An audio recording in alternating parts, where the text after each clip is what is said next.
From Eldridge Park in Orleans, Massachusetts, it's Orleans Firebirds Baseball on the Cape Cod Baseball League Network. Noah Johnson alongside Tyler Rocky as we get ready for the 26th game of the 2017 Cape League season. The Firebirds looking to rebound after a tough loss against YD last night. As I start with you, Tyler, YD has been just a very difficult matchup for the Firebirds this season.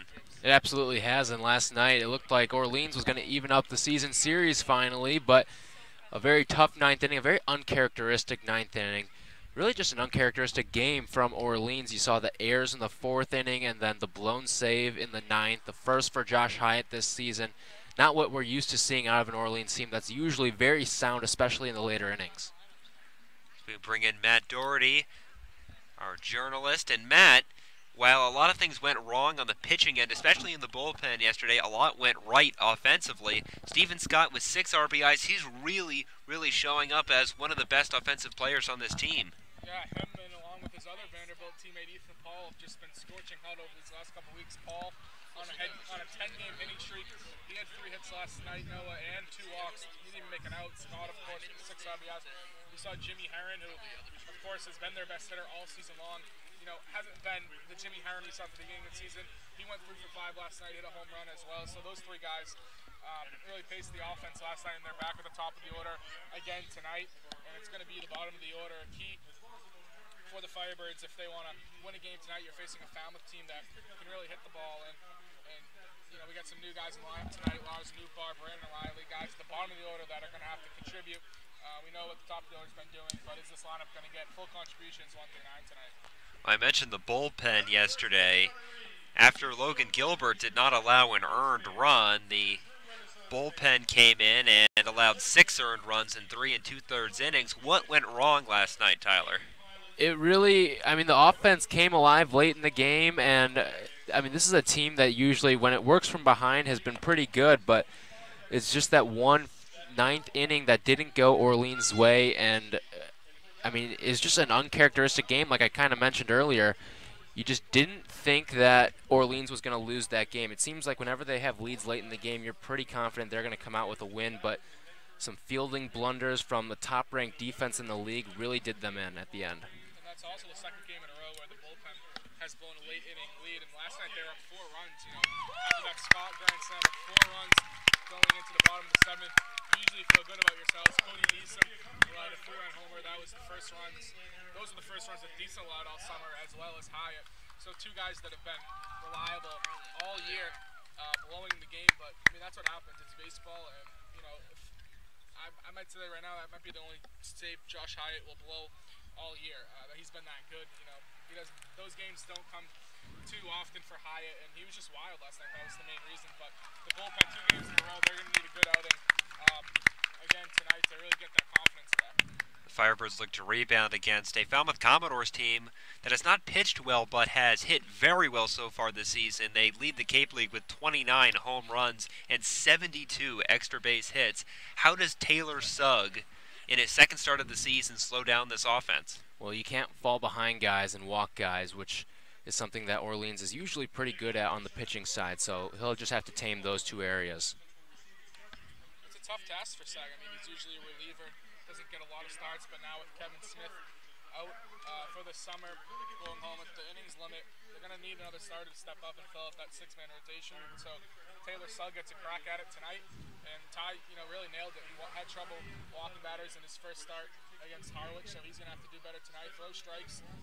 You know, he doesn't have overpowering stuff, so keep the ball down in the zone, and you know, don't give anything for these Falmouth hitters to put over the fence. Falmouth do have the Cape League home run leader in their lineup tonight. Marty Bakaina has hit 7. He's also driven in 22.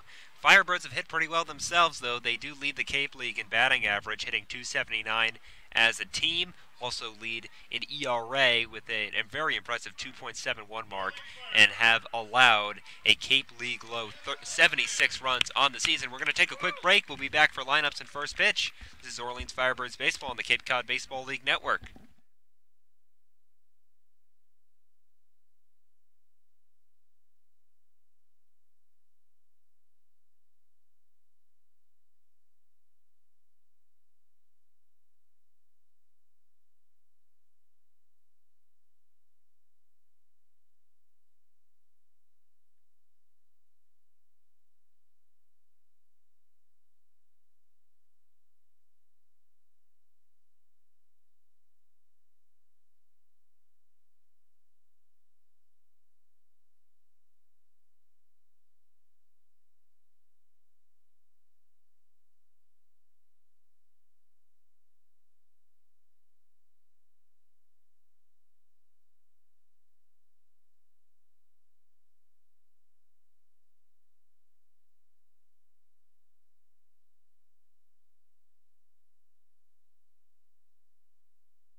Back at Eldridge Park here in Orleans, Massachusetts, as we get ready for the 26th game of the 2017 Cape League season. Firebirds and the Falmouth Commodores meeting for the first time here at Eldridge Park. We'll give you the batting order for the Commodores tonight. Clayton Daniel leads off. He's the second baseman out of Jacksonville State. Austin Langworthy out of Florida bats second. He's in center field.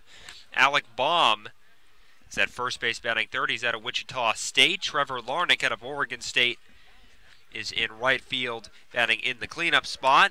George Janka out of Texas A&M is at third base. He bats fifth. Marty Bakaina, the Cape League home run leader, is a designated hitter out of Michigan State. He bats sixth.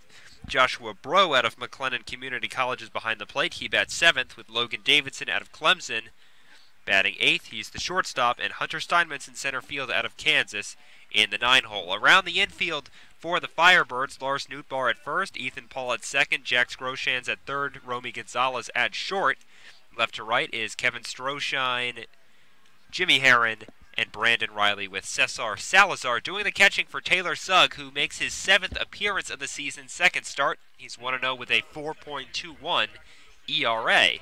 As he gets ready to face Clayton Daniel, the second baseman out of Jacksonville State, hitting at a .344 clip with 1 home run and 12 RBIs.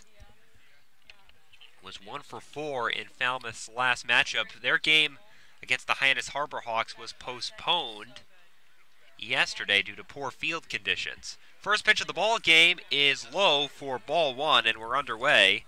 Fastball missing just above the shoe tops of Daniel. Temperature at first pitch, 75 degrees, and overcast. Here's the 1-0 from Sugg, showing bunt and pulling back, but taking a strike over the outside corner is Daniel, and the count is 1-1. There's rain in the forecast approaching from the west. As long as we get 5 innings in, this will be an official game. Here's the 1-1 pitch. Breaking ball that caught the wrist of Daniel, and he will take his base. A hit batsman on the third pitch of the game, and Falmouth put their lead runner on.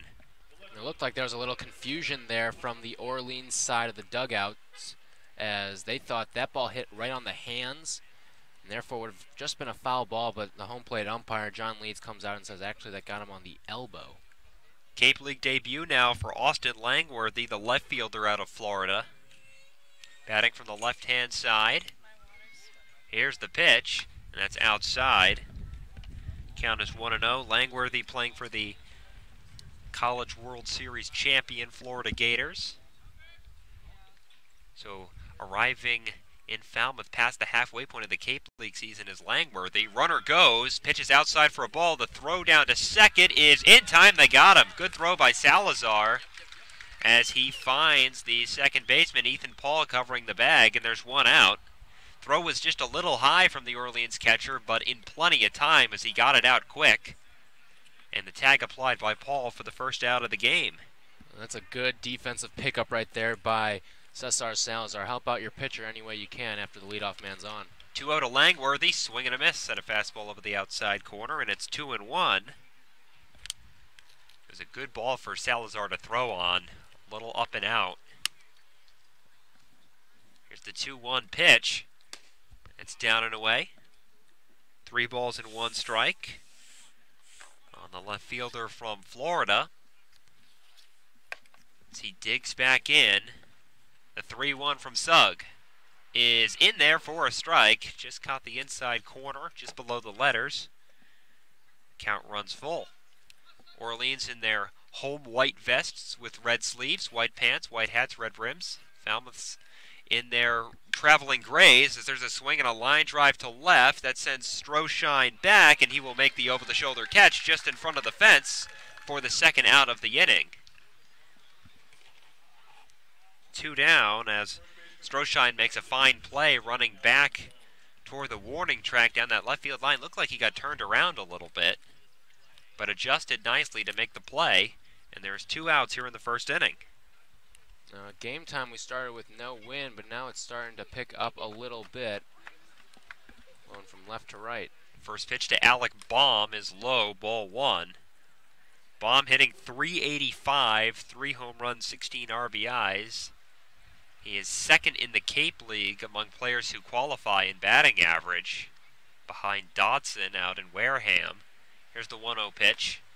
That's low, 2-0.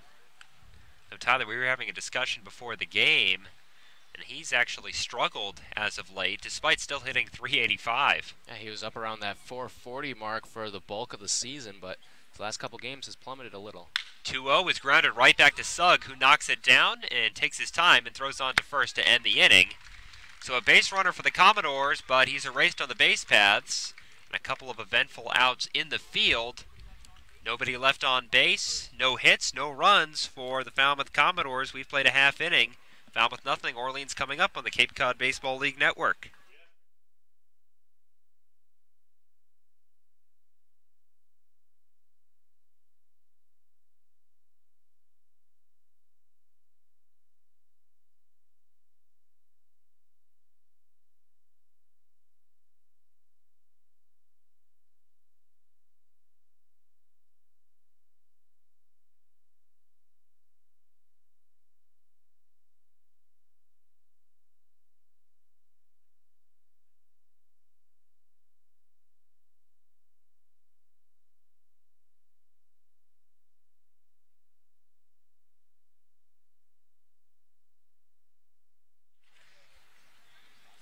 Back at Eldridge Park as we get ready for the bottom of the first inning. The batting order tonight for the Firebirds looks like this. Jimmy Herron, the center fielder out of Duke, leads off, followed by the second baseman Ethan Paul out of Vanderbilt. Romy Gonzalez hits third. He's the shortstop out of Miami. Stephen Scott, who had a grand slam yesterday, is the designated hitter. Bats cleanup and plays his college ball at Vanderbilt. Jax Groshans out of Kansas bats fifth. He's at third base, followed by Brandon Riley, the right fielder out of North Carolina. Kevin Stroshine in the seventh spot. He's the left fielder out of Tennessee Tech. Lars Nootbaar out of USC bats eighth. He's at first base, and batting ninth is the catcher out of Arizona, Cesar Salazar, and they will go up against Matt Mercer out of Oregon. Makes his third start of the season, fourth appearance. He's 2-1 with a 4.26 ERA. And in the field for the Commodores, around the infield, it'll be Alec Baum at first, Clayton Daniel at second, George Yanka at third, and Logan Davidson at short. Left to right is Austin Langworthy, Hunter Steinmetz, and Trevor Larnick, with Joshua Bro doing the catching for Mercer. As Herron digs in, hitting .369, 2 home runs, 10 RBIs, was 3 for 5 with a home run yesterday. And for one of the first games this season, he comes in not leading the team in average. Ethan Paul hitting a point higher at .370. First pitch is high for ball one, and immediately we see a funky delivery from Mercer. Kind of a double hitch as he kicks and fires, and it hits Herron right above the numbers. So 2 hit batsmen in the first inning, one in the top half, one in the bottom half. And Herron is aboard on the second pitch of the game. And getting back to that delivery of Mercer, you see him kind of rock back. You don't really see a lot of pitchers these days pull the arms all the way overhead in their windup, but that's certainly the case with Mercer. We'll see how he works out of the stretch here. I was going to say, we're not going to see the windup for long here. Falmouth's pitching staff this season really has struggled. A 4.67 team ERA. They've allowed 128 runs compared to 76 for Orleans. Ethan Paul digs in. First pitch is in there for a strike. Count is 0-1. Paul hitting .370. That leads the team. 2 home runs, 11 RBIs. Was 3 for 3 against Whitey yesterday as the top of the lineup really did some damage against the Red Sox. Long look in. Here's the 0-1 from Mercer. Swung on in line past the shortstop Davidson into left field. A base hit. So that'll up Paul's average as he's aboard with a leadoff single. That brings up Romy Gonzalez with 2 on and nobody out. Good opposite field hitting there. That a fastball right there on the outer half, and Ethan Paul just takes it the other way. Finds the gap on the left side, and Orleans in business from the get-go, and you've got your mashers coming to the plate right now. So here's a bat that has really come alive. Gonzalez up to .317 despite going 0 for 5 yesterday. 2 home runs, both of them came against Chatham. 8 RBIs. See if he bunts here. He will not. First pitch is high for ball one. Stephen Scott looming in the on-deck circle. Gonzalez looking to push Orleans in front. First and second, nobody out. Peering in is Mercer. Takes a look at Heron. Here's the pitch. Swing and a miss on a breaking ball. Count is 1-1 on a pitch that dipped below the knees of Gonzalez. Gonzalez, originally a temp player, but similar to Jax Groshans, who's in the 5-hole tonight, has played his way on to this roster and has played very well over the past few games. Mercer looks in once again. Count is 1-1. Takes a look at Heron at second. Now another look. Now delivers. And that's low with a fastball, and the count's 2-1. Orleans, despite not having the same power numbers as Falmouth, have scored more runs than them this season. 127 to 123. Here's the pitch. It swung on and popped up into foul territory. Moving over is the first baseman, Baum, and that will reach the crowd beyond the screen, jutting down the right field line. And the count evens up at 2-2. Gonzalez will take a second to collect himself before he digs back in. Heron on second. He was hit by a pitch. Paul on first. He singled to left. Nobody out. Bottom of the first in a scoreless game. Mercer takes a look at second. Kicks and fires. Big breaking ball swung on and chopped up the middle. Play made by the second baseman Daniel on to first. And that is a 4-3 double play as Daniel stepped on the base at second.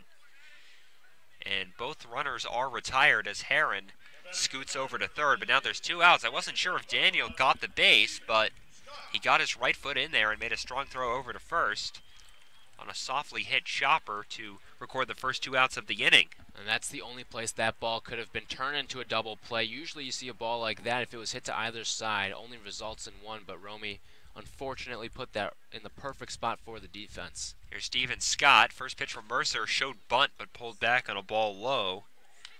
Count is 1-0. Scott hitting at .316, 4 home runs, 19 RBIs, leads the team in home runs, leads the team in RBIs. Hit a grand slam and had 6 RBIs against YD in yesterday's contest. Here's the 1-0 pitch. Swung on and lined into shallow right over the head of Daniel, the second baseman, and that drops in. In to score is Heron. It's an RBI single for Steven Scott, who picks up his 20th run batted in of the season. And the Firebirds lead it 1-0. You can't say enough about what Steven Scott has meant to this team, especially in the month of July. Even when he's not hitting the ball hard like he did right there, he's finding small gaps in the outfield, infield, just getting it over people's heads. And he's bringing in runs. We saw the timely hitting really struggle in the beginning of the year, and Steven Scott's really cured that for Orleans in this month of July. It's amazing to think that Scott struggled for the first week or so that he was here. He's really turned it around. First pitch to Groshans is swung on and missed. 0-1. Groshans, .291, 3 home runs, 11 RBIs. As I mentioned earlier, similar to Romy Gonzalez, a temp player who played his way onto the roster. He's one of the only guys on this team that showed any power over the first couple weeks of the season. 0-1 the count. Mercer looks in, and now time is called by John Leeds, the home plate umpire. I think he was alerted by the catcher, Bro. So time is called for the moment. Those power numbers have come around. Orleans do have 16 home runs on the season, which pales in comparison to the 29 hit by Falmouth. Here's the pitch to Groshans. Big swing and a miss. Might have actually got a piece of that as he fouls it back into the mid of Bro. And the count's 0-2.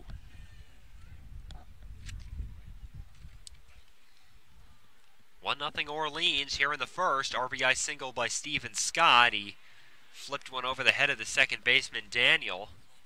Now with 20 on the season. Here's the 0-2 pitch.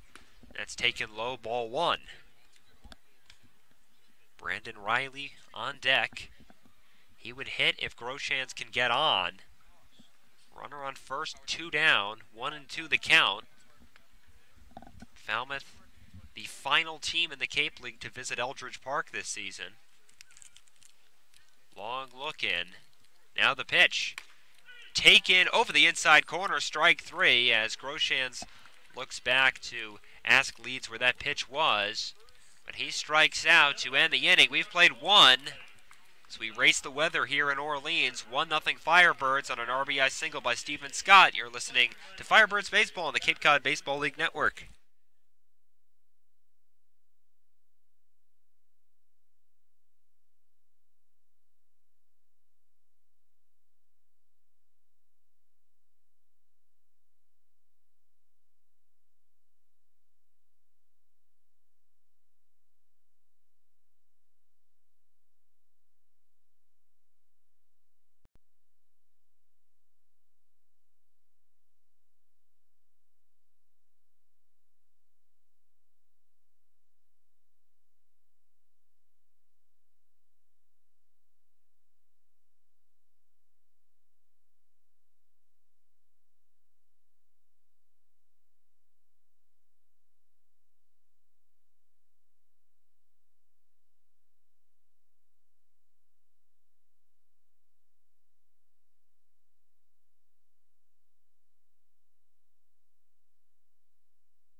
Back in Orleans, we move to the top of the second inning. 1-0 Firebirds on an RBI single by Stephen Scott, which scored Jimmy Herron.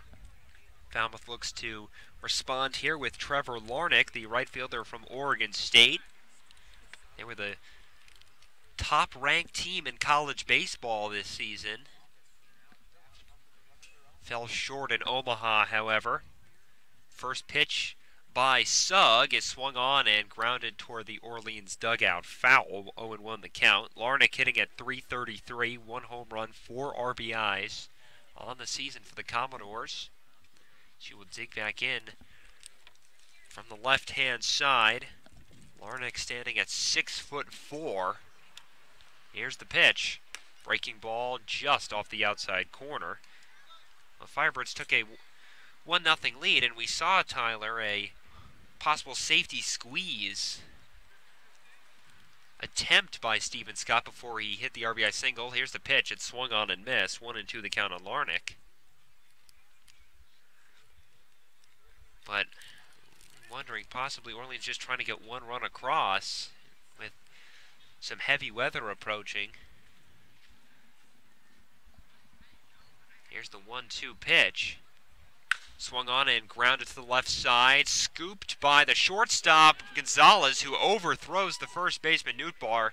Backed up nicely by the catcher, Salazar, as he holds Larnick to first base. We'll see if that's ruled an error or a hit, and they're going to give a hit to Larnick, as that was hit deep in the hole.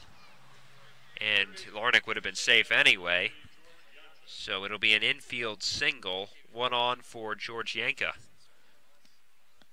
Yeah, tough play there for Romy Gonzalez. Did try to show off the arm right there with that deep ball in the hole, but way over the head of Lars Newtbar. No way they were going to get him.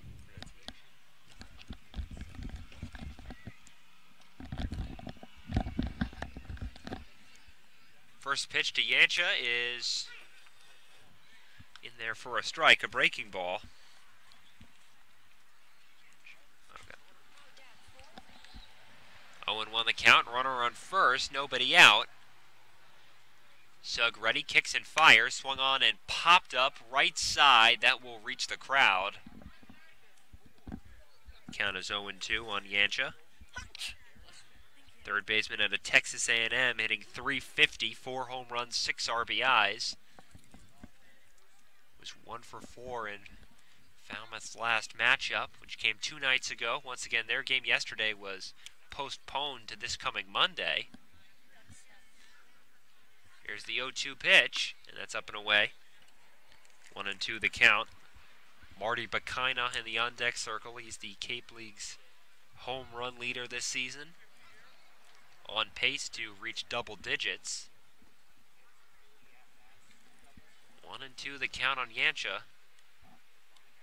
Runner on first. Here's the pitch. Breaking ball popped up On the infield, drifting into foul territory. Here's the first baseman, Nootbaar. He's over shy of the dugout railing down the first base side to make the catch. One out on a foul out by Yancha. And here is Bakina. And those are the type of at-bats you want, especially with that incoming weather that you mentioned earlier, Noah. We only need to play 4.5 for Orleans with a lead, 5 to actually get this full game in, but you want quick outs, and when you get first pitch pop-ups like that, that'll certainly help your case. And with Sugg, he's probably told out there, work a little quicker with this weather. Here's the first pitch to Marty Bakina, who takes it over the outside corner, 0-1. And it works both ways, too. If you're Falmouth, you probably want to slow this game down a little bit, especially when you're playing from behind like they are now. 0-1 the count with 1 out in the inning. Here's the pitch. Swung on and chopped off of Bakina. Fouled that right back into the small of his back. Counts 0-2. Well, it looks like 9 o'clock is the time where things might get a little hairy. That should be enough to play the minimum. As of right now, we're in the top of the second inning. Orleans leads 1-0. Here's the 0-2 pitch to Bakina. He swings and spoils a pitch over the outside corner, fouls it off to the right side, and the count stays 0-2. Little breaking ball over the outside part of the plate by Sugg, and a late swing by Bakina as he makes contact to stay alive. Larnick at first. Reached on an infield single. Here's the pitch. Swing and a miss. A breaking ball that sweeps over the outside part of the plate, and down goes Bakina. First strikeout victim for Taylor Sugg, and there's 2 outs here in the top of the second. Sugg working past that leadoff single. It was going to be interesting to see how he responded, because in that Harwich start, he was cruising through the first couple of innings, but then when he got in a little danger, that's when things started to turn south for him, but responding well here. Here's Joshua Bro, the catcher from McLennan Community College. Here's the pitch. Big swing and a miss at an off-speed pitch down in the zone. 0-1 the count. Bro, 229 on the season, 2 home runs. He's driven in 7. Big right-handed hitter digs back in. Larnick still on first. Here's the pitch from Sugg, and that is just off the plate for ball 1. With a guy who swings as violently as Bro does, probably surprised if you heard that Falmouth led the league in home runs, that Bro only has 2. 1-1 the count. Here's the pitch. Big swing and a high drive to left. That sent Stroshine back, and that ball is gone. A 2-run home run off the bat of Joshua Bro, his 3rd of the season. And the Commodores turn this game around. They now lead 2-1. He got a pitch up in the zone, and he did not miss it. You mentioned, Tyler, that big swing as he reaches back and drives that over the screen that extends above that left field fence and into the parking lot. So a 2-run shot by Joshua Bro, which gives him his 8th and 9th RBIs of the season, and the Commodores lead 2-1. That will bring up Logan Davidson. So Sugg, who did a nice job to work around a leadoff base runner in the first inning, looked like he was on pace to do the same in the second, but Bro makes him pay. There's a pitch that is in at the knees for a strike to Logan Davidson. Shortstop from Clemson, hitting at .210 with 1 home run and 5 RBIs. Pitch misses off the outside corner. Count is 1-1. But that time, Sugg gets burned. The infield single by Larnick leads to Falmouth taking the lead as the pitch misses low in the dirt, scooped by Salazar. Count is 2-1. So that's the Cape League leading 30th home run of the season for the Commodores. Sugg kicks and fires. Swing and a miss. Kind of an ugly swing. He was tied up on a pitch on the inner half. The count evens up at 2-2. Strike away is Sugg. Commodores now leading 2-1. Here's the pitch. That's low. Counts 3-2. Number 9 hitter Hunter Steinmetz on deck. Sugg still working pretty quickly. He's ready once again, and now the payoff pitch. Swung on and lashed foul off to the left. Count stays full. Falmouth now with 73 extra base hits. And this is only their 25th game of the season. Here's the 3-2 again. Taken outside, ball 4.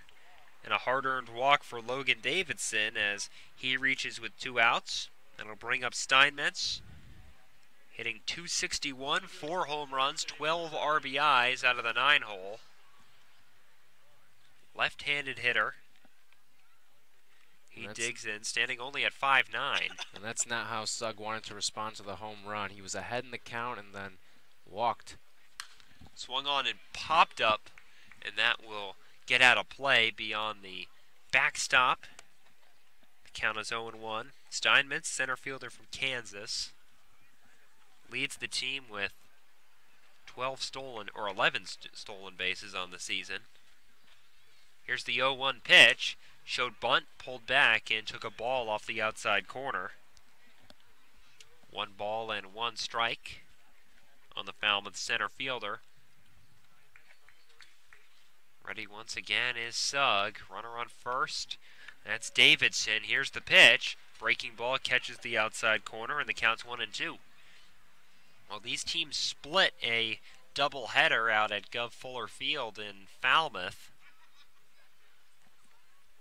That was their only meeting of the season prior to tonight.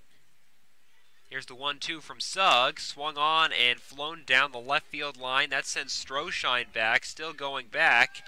And he will make the catch right around the foul pole in that left field corner to end the inning. But a 2-run home run by Joshua Breaux has put the Commodores ahead through 1.5, 2-1 Falmouth on the Cape Cod Baseball League Network.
Back in Orleans, we move to the bottom of the second inning. Brandon Riley, Kevin Stroshine, and Lars Newtbar due up to fate Matt Mercer, who allowed 3 base runners in the first inning. One of them crossed. Jimmy Herron, who was hit by a pitch, scored on a RBI single by Stephen Scott. Orleans held the lead heading into the second, but they have since lost it. A 2-run home run by Breaux puts Falmouth ahead 2-1. First pitch to Riley is high, ball 1. Riley hitting at .301. No home runs. He's driven in 10. Was 1 for 4 against YD yesterday. Swung on and fouled back and out of play.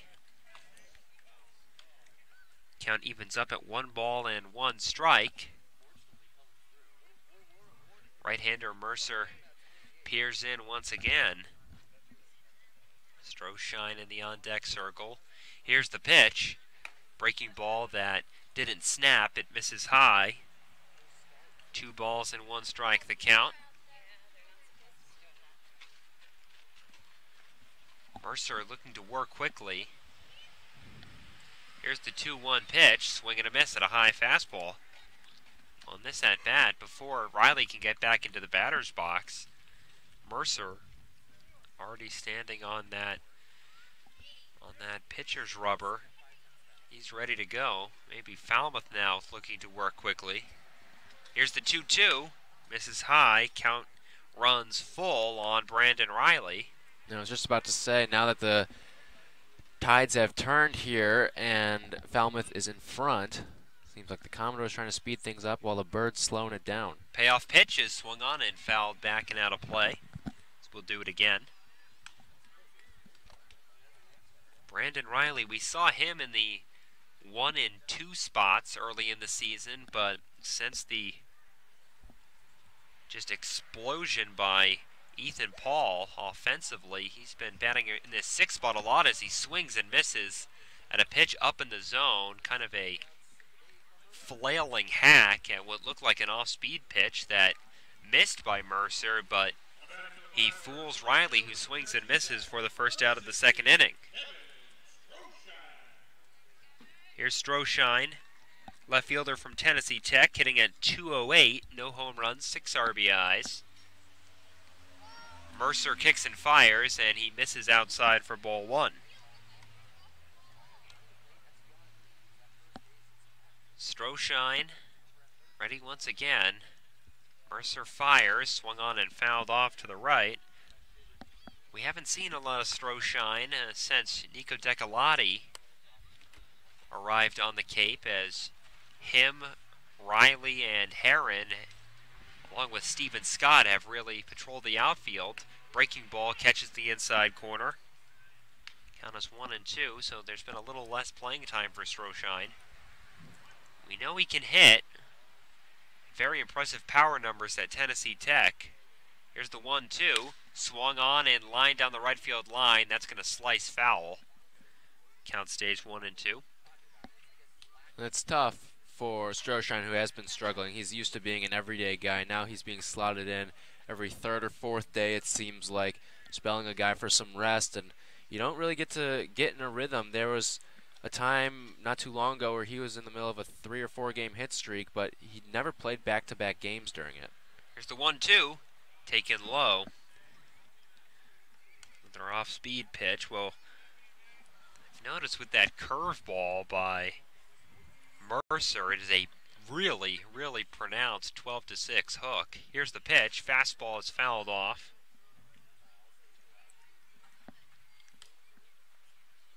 The difference in speed between that and his fastball is remarkable.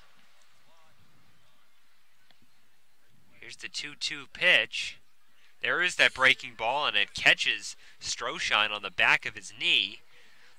And he will trot down to first base. Caught him square as he turned around to take that pitch. That curveball is so slow that he had plenty of time to turn. Second hit batsman of the game. I think the second one on an off-speed pitch by Matt Mercer.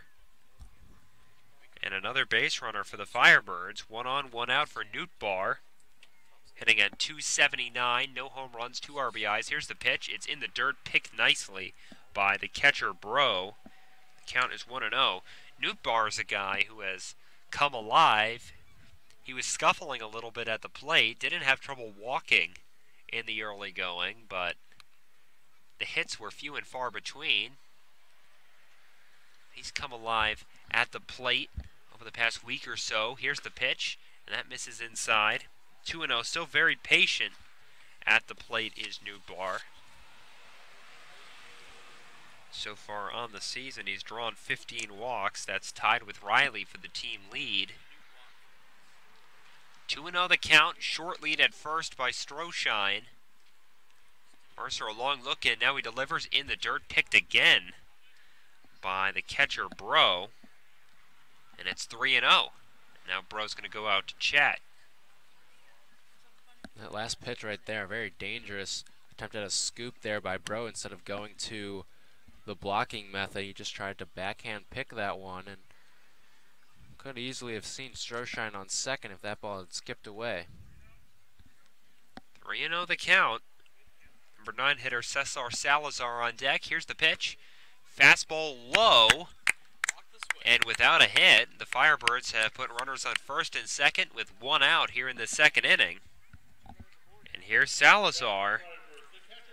Salazar's average has been trending downward. We've seen a few more starts from Austin Hale recently.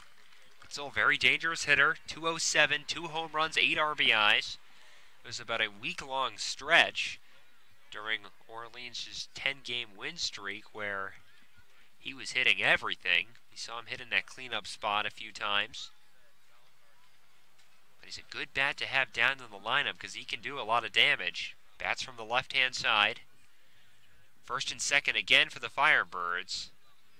Mercer takes a look at second and pitches. Swing and a miss on a breaking ball. And getting to that point about Salazar, you're almost seeing this Orleans lineup being turned upside down. Salazar batting in the 9th spot today. He was the 3, 4, 5 hitter for the majority of the season. Riley hitting in the 6th spot. He was your 3 hitter for almost the entire season. And then Nootbaar, he was your leadoff man for the majority of the year. Here's the 0-1 pitch. Salazar swings and pops one into right field. Coming on is Larnick. He will make the catch in front of the second baseman Daniel for the second out of the inning. 2 down, and here is Jimmy Herron, center fielder from Duke. Was hit by a pitch and scored a run back in the first inning. He has 10 RBIs on the season. Out of that leadoff spot, hit his first home run against these Commodores in the second game of the doubleheader played out in Falmouth back in June. Here's the pitch. That's low, blocked nicely by Bro, who slid to his right to make the play and keep the runners at first and second. 1-0 the count. Herron hit his second home run yesterday. One of 2 long balls hit by the Firebirds in a game that looked to be in their hands. Here's the 1-0. Swing and a miss at a breaking ball that dipped out of the zone, and the count is 1-1. Not a ton of speed at second, but with 2 outs, Stroshine should score on a single to the outfield, unless it's hard hit right at one of the Commodores outfielders. Here's the pitch. Breaking ball taken. The count is 2-1. You don't see a lot of those very hard hit balls. Anything on the ground that gets to the outfield should score Stroshine with this thick grass. We've mentioned that throughout the season. This grass here in Orleans, now that we've been to all the ballparks too, this might be the thickest in the league. Here's the 2-1 pitch. Swing and a miss. He elevated with a fastball. And the count evens up at 2 balls and 2 strikes. Firebirds looking to tie this game. They fell behind 2-1 on a 2-run home run by Joshua Bro in the top of the second inning.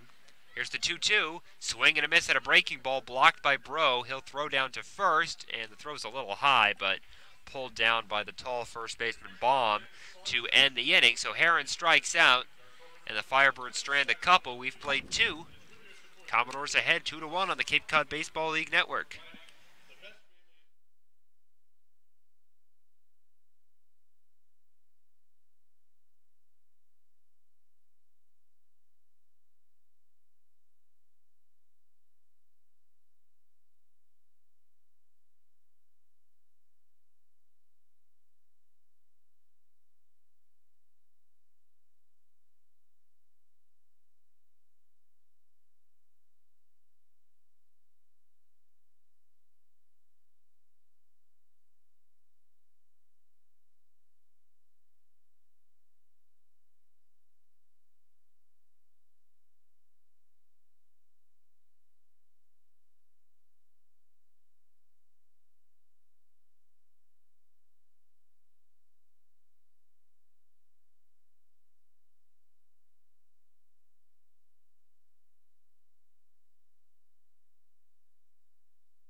Back at Eldridge Park, we move to the top of the third inning. Top of the Commodores batting order due up. Clayton Daniel, Austin Langworthy, and Alec Baum will face Taylor Sugg, who conceded a 2-run home run to the catcher Joshua Breaux in the second inning, which has the Commodores ahead 2-1. Here's the pitch, showing bunt is Daniel, and he pulls back and takes a ball in the dirt that skips past Salazar to the backstop. 1-0 the count. Daniel was hit by a pitch and was caught stealing back in the first inning. Here's the pitch by Sugg, and he misses high. The count's 2-0. Commodores have put their leadoff man on in both the first and the second innings. The Daniel hit by pitch and the Larnick infield single. Larnick would come around to score on the home run. Here's the pitch, and that is in there for a strike. A fastball by Sugg, and the count's 2 balls and 1 strike on the Falmouth second baseman as Sugg continues to work quickly. Here's the pitch, swung on and lashed foul off to the right. And the count evens up at 2-2 as Daniel will step out for a moment. A little bit of mound art tonight for Sugg. His Twitter handle is on the back of the mound. Here's the pitch, and that's taken low. The count runs full. He's got a long one, too, at Suggy with a lot of G's and a lot of Y's. These Orleans pitchers really like to keep it loose out there. Payoff pitch, and Daniel takes low, ball 4. So another leadoff man reaches for the Commodores. Daniel's on for the second time. He still has not recorded an official at-bat. That'll bring up Austin Langworthy. Lined out to the left fielder, Kevin Stroshine. Made a nice play just shy of the track back in the first inning. Here's the pitch, and a swing and a miss at a high fastball. Again, Langworthy playing his first Cape League game of the summer. Played with the national champion Florida Gators. So we'll start to see some Florida and some LSU players around the Cape. And now here's a pitch out. No movement at first by Daniel. Count evens up at 1-1. We know Daniel will run. This is a Commodores team that is very active on the base paths. 32 stolen bases, and now a bluff at first by Daniel as Langworthy takes his strike over the outside corner, and it's 1-2. 32 stolen bases, among the highest on the Cape. Orleans only with 21 on the season, though we have seen them run more as the season has progressed. 1-2 the count, no movement at first. There's a swing and a chopper out in front of home plate. Play made by Sugg, who will go to first. So essentially a swinging sacrifice bunt for Langworthy, who moves Daniel to second base now with 1 out. And that'll bring up Alec Baum. Baum down to 381. Still leads the Commodores in batting average, leads most of the Cape League. 3 home runs, 16 RBIs. He looks to pad the Falmouth lead here. Sugg ready. Checks second, now delivers. And it's taken for a strike over the outside corner. 0-1 the count. So Baum, who was 0 for 4 in the previous Falmouth contest, now 0 for 1 tonight. As you mentioned, Tyler, he was hitting around 440. Here's the 0-1 pitch from Sugg. Off-speed pitch tapped out in front of the plate again. Play made by Salazar this time, who throws on to first.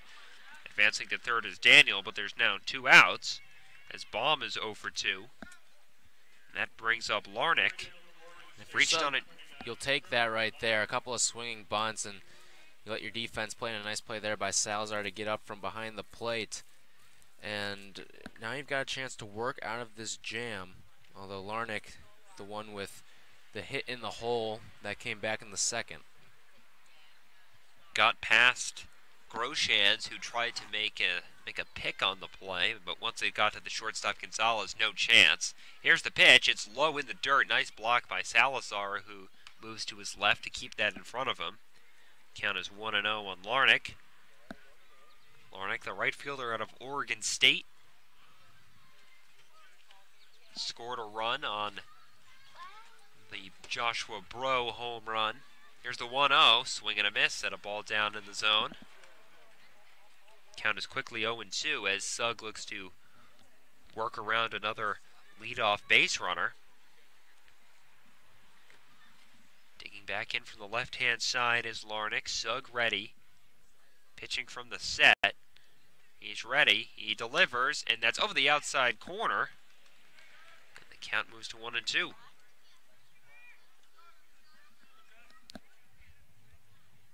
Yansha on deck. If Larnick can reach, he's behind here. Runner on third, 2 outs. Here's the pitch. Swing and a miss. And strike 3. Down goes Larnick. He's retired for the first time. It's the second strikeout for Taylor Sugg. And through 2.5, it's 2-1 Commodores on the Cape Cod Baseball League Network.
Back at Eldridge Park, we move to the bottom of the third inning. Ethan Paul, Romy Gonzalez, and Steven Scott due up for Orleans, who look to get back into this ball game. They trail 2-1 after a 2-run home run by Joshua Bro in the top of the second inning.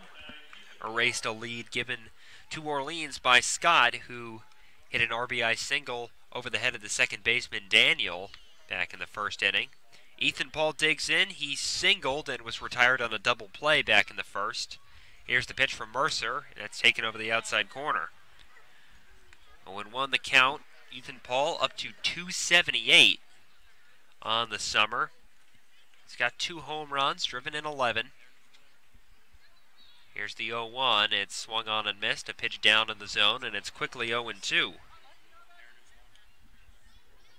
Gonzalez on deck, the man who grounded into that double play. I think it's like almost storming there. Here's the 0-2 pitch from Mercer, who kicks and fires.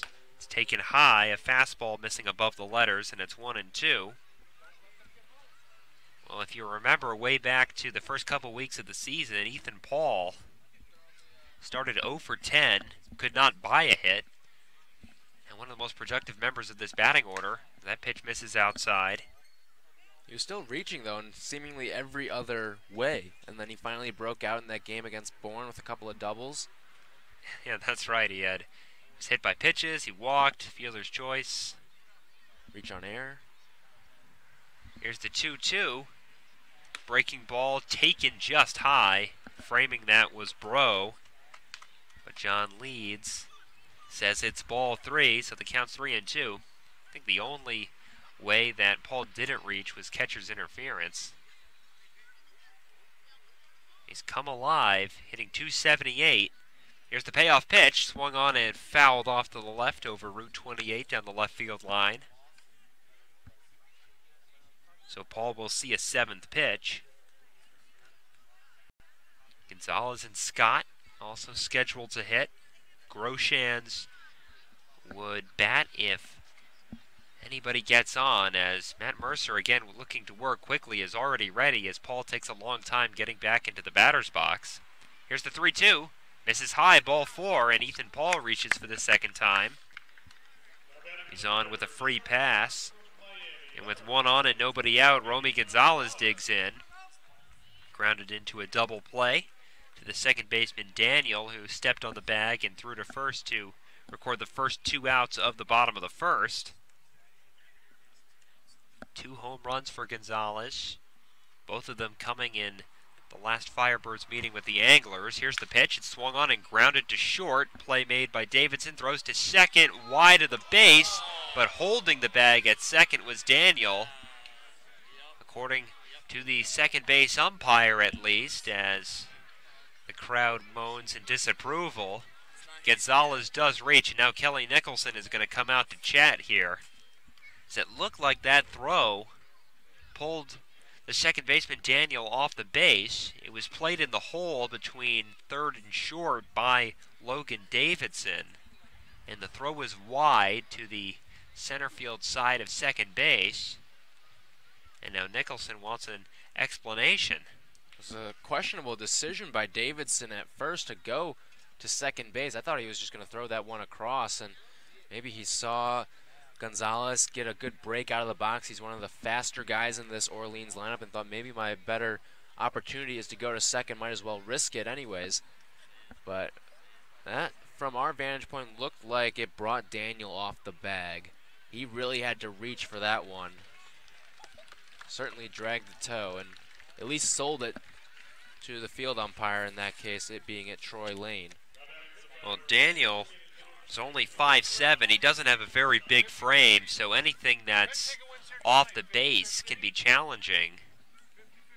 That throw was well off the base. Well, as it stands, if he did hold the base, it was a great play.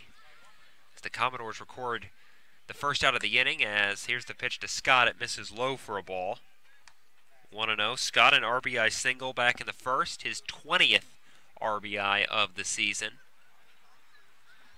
Gonzalez takes his lead off of first. He can run. He's got good speed. Here's the 1-0. Runner goes. The throw by Bro. It's going to be close and not in time, as it looked like the second base umpire was going to call Gonzalez out, and then double clutched and called him safe. Maybe a little bit of a makeup call right there. Very close play down at second. It was a tough play for Bro to throw on his. That ball was low and away on the lefty Scott, so he had to jump out and almost backhand that ball. A very tough play, a great throw down to second, right on the money, but Gonzalez may have just snuck in there. A very close play nonetheless. Here's the 2-0. Scott takes it over the outside corner for a strike. Well, visibly upset was the catcher, Bro, who couldn't believe that the umpire, Troy Lair, called Gonzalez safe. I don't know if you saw what I saw. It looked like he kind of twitched as if to raise his fist to call Gonzalez out before calling him safe. Count is 2-1. Off-speed pitch misses off the plate away. Count is 3-1. Good hitters count for Scott.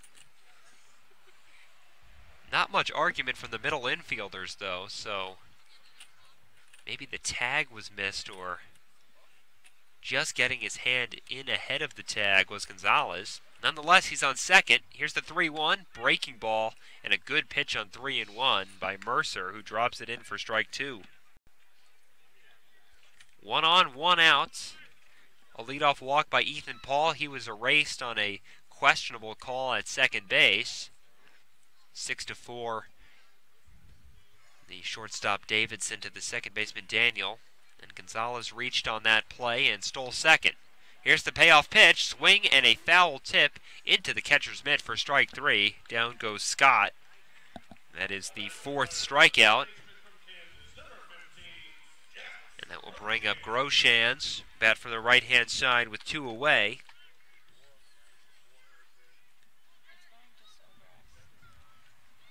Groshans struck out looking back in the first. He was the first strikeout victim for Matt Mercer. We continue to monitor the weather here. It looks like the system approaching from the west might be coming a little quicker than we originally thought as Grosjean swings and fouls off the first pitch. Counts 0-1. Again, we would have to play either 4.5 innings with Orleans ahead or 5 innings with either Orleans ahead, Falmouth ahead, or the game tied for this to be official. And it would be called there even if the game was tied. Here's the 0-1, swung on in line, past Davidson into left field. Being sent home is Gonzalez. Here's the throw to the plate, not in time. And to score is Romy Gonzalez on an RBI single by Jax Groshans, who picks up his 12th RBI of the season, and the Firebirds have tied it at 2. That's a big play right there. You see Orleans and Benny Craig over at third base testing that arm of the left fielder, Langworthy. They want to try to get that run in. You want to do it as soon as possible. They saw that being the best opportunity. And you also see the thick grass coming into play right there. A slow one out into left field off the sharp line drive from Groshans. That gave Gonzalez plenty of time to score. It was a pretty good throw from Langworthy. It just wasn't in time. Here's Brandon Riley, struck out swinging back in the second inning. Bats from the left-hand side. Here's the pitch. Bluffing at first was Groshans as Riley takes a ball low. 1-0 the count. Stroshine on deck. We play in the bottom of the third inning. 2-2 your score. Ready is Mercer.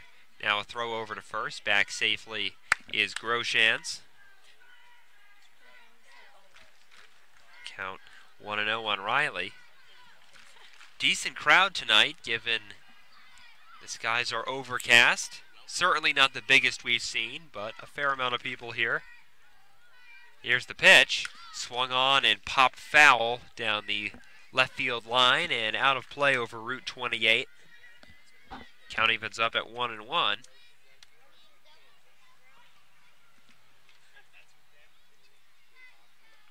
One on, 2 out, 1 in. Groshans an RBI single. Firebirds have tied this game at 2. Mercer delivers, swung on and chopped foul down the first base side. 1 ball and 2 strikes on Riley. Riley coming into this game is one of the 5 hitters in this Orleans lineup hitting over 300. He dips just below that mark after striking out in the second inning. Runner on first is Groshans. 2 outs, tie game. Now a check on Groshans. He dives back. Count stays at 1-2. Stroshine once again on deck. He'll hit if Riley can get on. Long looking for Mercer. Now the 1-2 is chopped to first. Play made by Baum. He'll take it himself to end the inning, but the Firebirds tie it. RBI single off the bat of Jax Groshans makes this game 2-2 through 3. This is Orleans Firebirds Baseball on the Cape Cod Baseball League Network.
Back in Eldridge Park as we move to the top of the fourth inning. It's a 2-2 ball game. An RBI single off the bat of Jack Groshans has tied this contest up between Falmouth and Orleans, the third of 4 meetings between the two clubs in the regular season.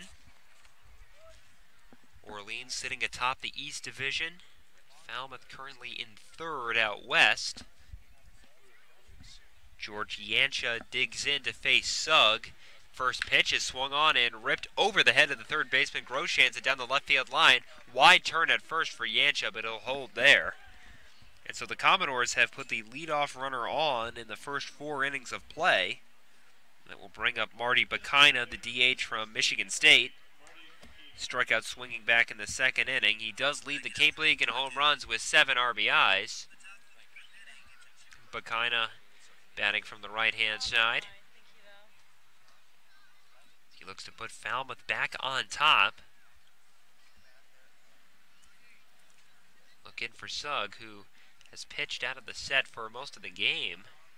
Kicks and fires, swung on and driven into left field. That sends Stroshine back, still going back at the fence, and he makes a leaping catch right in front of the fence. Now a throw into second base, but safe is the runner Yancha, who tagged up on the play. Nice play by Stroshine, leaping at the fence at left field, and he just robs Bakina of what would have been his 8th home run of the season.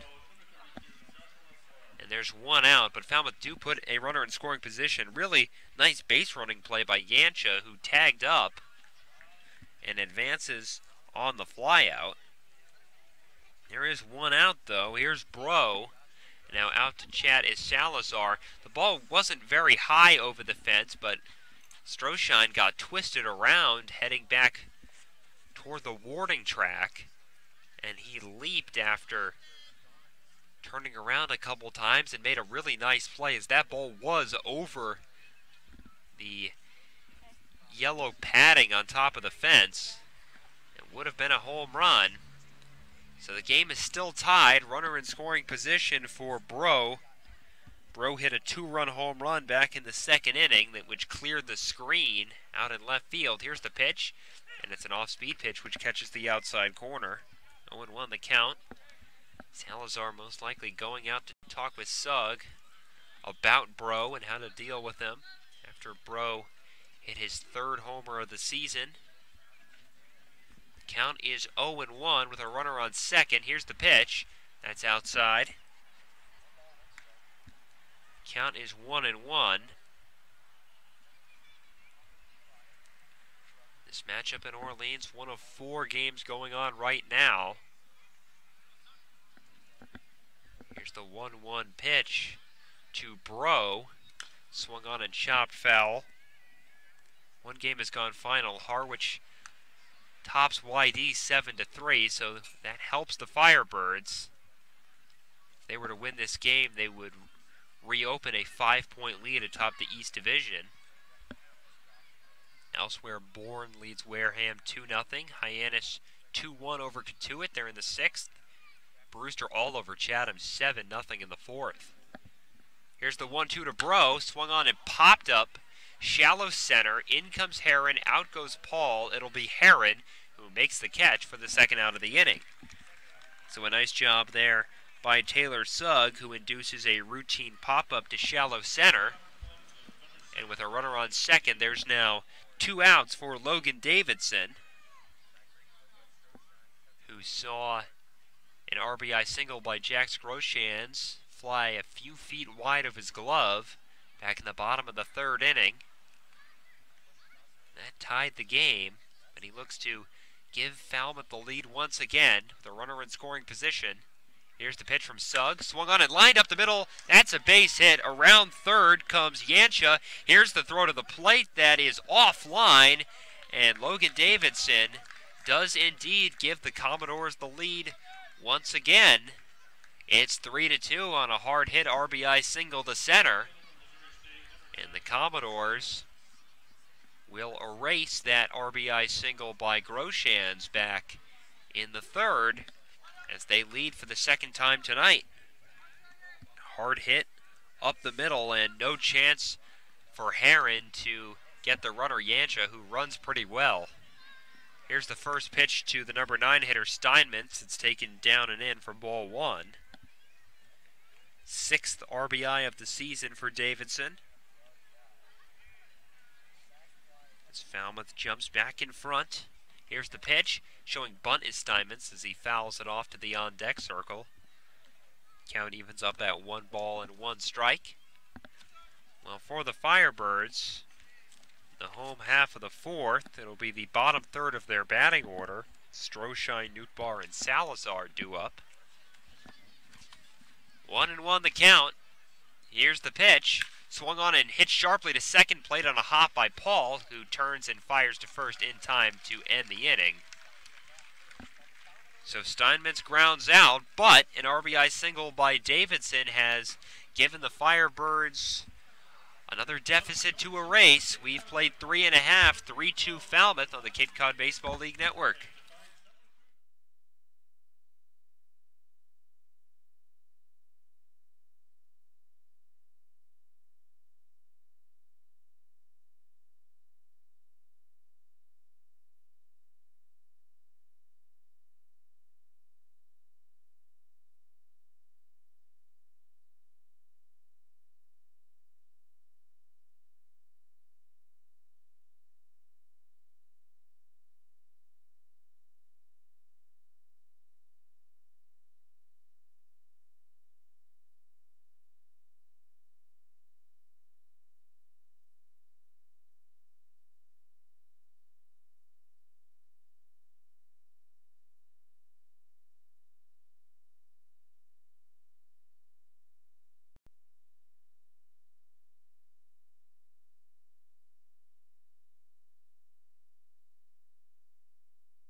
Back at Eldridge Park, we move to the bottom of the 4th inning. Falmouth in front once again. It's 3-2.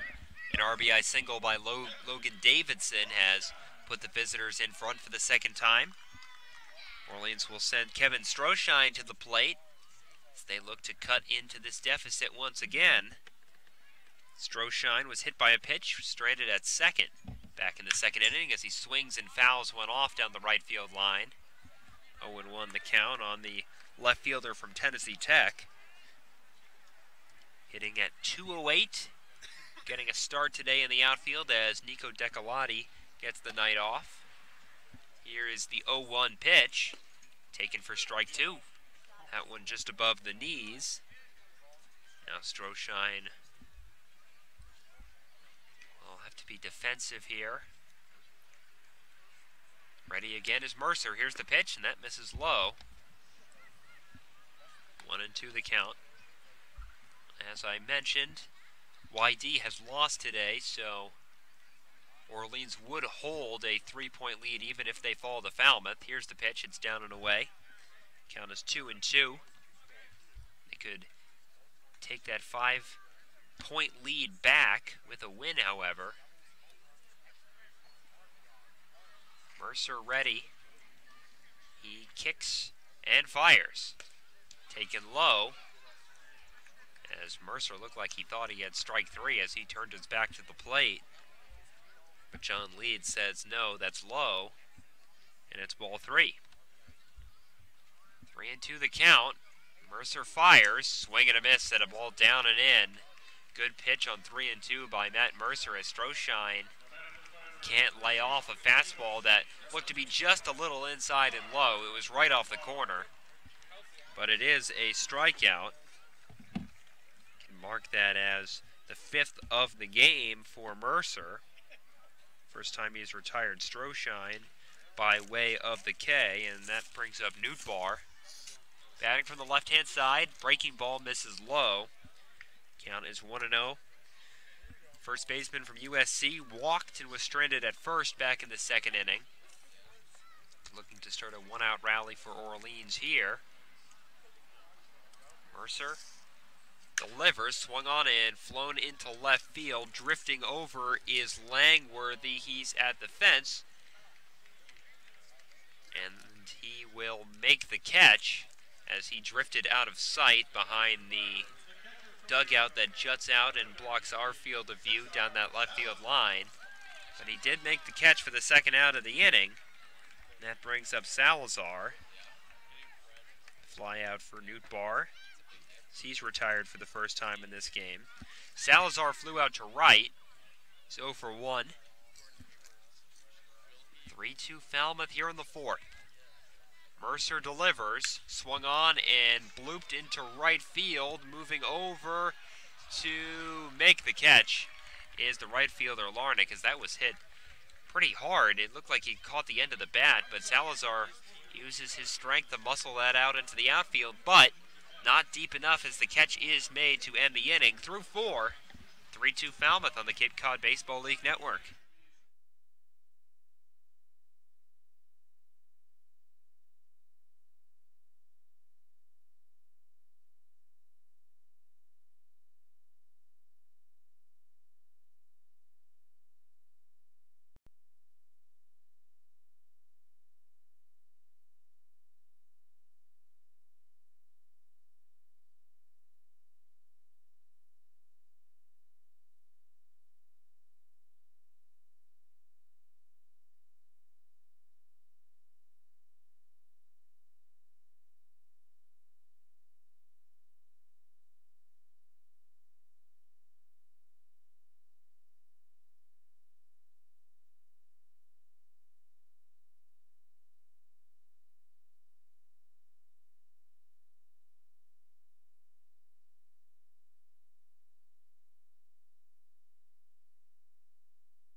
Back at Eldridge Park in Orleans, Massachusetts, new pitcher for the Firebirds out of Oregon is Parker Kelly, who comes on to make his 7th appearance for the Firebirds. 0-1 with a 5.40 ERA.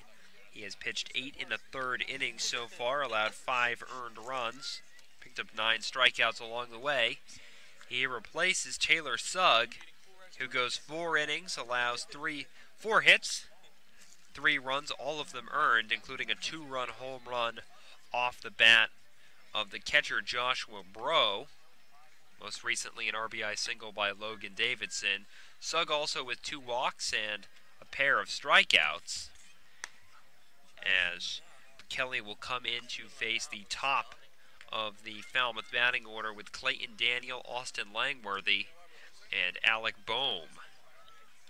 So far a combined 0 for 4, though Daniel has reached a couple times. He was hit by a pitch in the first and was caught stealing.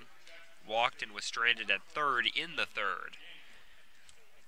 So Daniel will dig in, second baseman from Jacksonville State. This is his 3rd plate appearance. He looks for his first official at-bat here. In at 3rd is Groshans defending against the bunt. Outfield relatively straight away. Pitching from the set is Kelly as he fires ball 1 inside. 1-0 the count. Top of the 5th, 3-2 Falmouth in front. Kelly ready at the belt. Here's the pitch. Off-speed pitch, drops in for a strike. So Orleans, if this game gets through 5 innings, this will be official. Here's the pitch. It's inside, but caught the corner. Count is 1-2.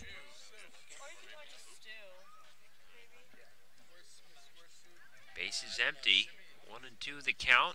Nobody out in the 5th. Here's the pitch from Kelly. Check swing. They'll take a look at first, but no swing, says the first base umpire, Pat Burns. The count evens up at 2-2.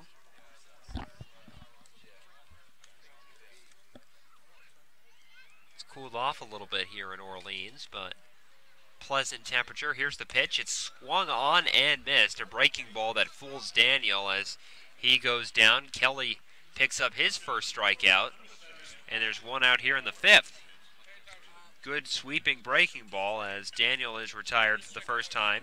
And for the first time in this game, Falmouth don't put their leadoff runner on. That was what happened to Sugg. In all 4 innings, he was on the mound. Here's Langworthy. First pitch is over the outside corner for a strike. Langworthy batting from the left-hand side. He's 0 for 2 in his first Cape League game this season. Here's the pitch. Over the outside corner, that's a strike. 0-2 the count. Alec Bohm on deck. Ready is Kelly. Here's the pitch, and that just missed off the inside corner. The count is 1-2.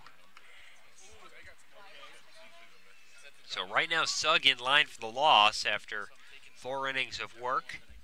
Here's the 1-2. That's in the dirt, blocked by Salazar. They'll take a look down to third, but certainly no swing. Count evens up at 2 balls and 2 strikes. Outfield shaded a little bit to left. Infield straightaway. Here's the pitch. Swing and a miss. And down goes Langworthy. Elevating with the fastball was Kelly. And he picks up his second strikeout. And there's quickly 2 outs here in the 5th. That'll bring up Bohm. First baseman from Wichita State. 0 for 2. 0 for 6 over his last 2 games. Grounded out a couple times. First time to the pitcher Sugg, and then a tapper out in front of home plate. A nice play was made by the catcher Salazar to throw him out. Kind of a swinging bunt. Here's the pitch, and that misses down and away. 1-0 as Bohm looks to break out of his slump. Takes a step out of the batter's box to collect himself. Working pretty quickly was Kelly. 1-0 the count. Here's the pitch. That's low. 2-0 the count.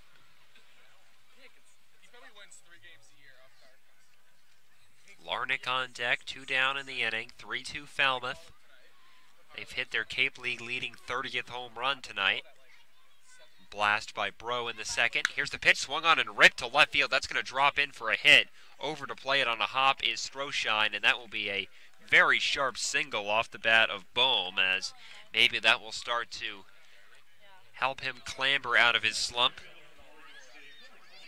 He is aboard for the first time. And that will bring up Larnick, who reached on an infield single in the second and scored on that Bro home run. Also struck out swinging in the third. As Kelly peers in. He faces his 4th man in his 7th outing of the season. Here's the pitch. That's low. 1-0 the count. Couple strikeouts for Kelly. Daniel and Langworthy retired by way of the K. Short lead by Bohm over at first base. Doesn't look like he's going anywhere. Here is the 1-0 pitch. And now a check at first base, and the throw was high. Nice play by Newtbar. If that was on line, they might have had him. As they caught Bohm leaning towards second base. He took an extra crow hop. But the throw was kind of pulled by the catcher Salazar, and leaping to make the play was Newtbar. 2-0 the count on the right fielder from Oregon State as Falmouth look to extend their lead. Kelly ready. Here's the pitch. Breaking ball down and away, and it's 3-0. George Yancha in the on-deck circle. 3-0 is the count on Bohm, or on Larnich. Bohm on first base. Small lead. Here's the pitch. That misses high and a walk. So 2 on, 2 out. And after 2 quick outs to start his outing, Kelly puts 2 on base. And here's Yancha, third baseman from Texas A&M. Yancha on the season hitting .357. So we will get a brief meeting on the mound as the Orleans pitching coach, Jamie Quinn, will come out to talk when we have a moment. Once again, quickly update you on the scores around the Cape League. Of course, as we mentioned earlier, Harwich with a 7-3 win over YD. Bourne on top of Wareham 3-1 in the top of the 6th. Top of the 7th in Hyannis, 3-1 Harbor Hawks over Cotuit. And Brewster now leading 8-0 against Chatham. First pitch to Yancha is over the inside corner, strike one, as Yancha turned out of the box just a bit. But that catches the inside corner, according to John Leeds. We're 4 outs away from this game being official. Runners on first and second. Here's the pitch. That's in the dirt, blocked nicely by Salazar. Caught that maybe right off the stomach portion of his chest protector. And he'll take a moment as he takes a knee at the plate. 1 ball and 1 strike on the third baseman for Falmouth. And now Kelly Nicholson will come out to check with his catcher, who looked to catch that one square. We could hear the sound from the ball hitting his chest protector as a member of the Orleans training staff will come out to check with him. Okay, he looks all right on one knee. We just got the wind knocked out of him there, so he'll get a moment.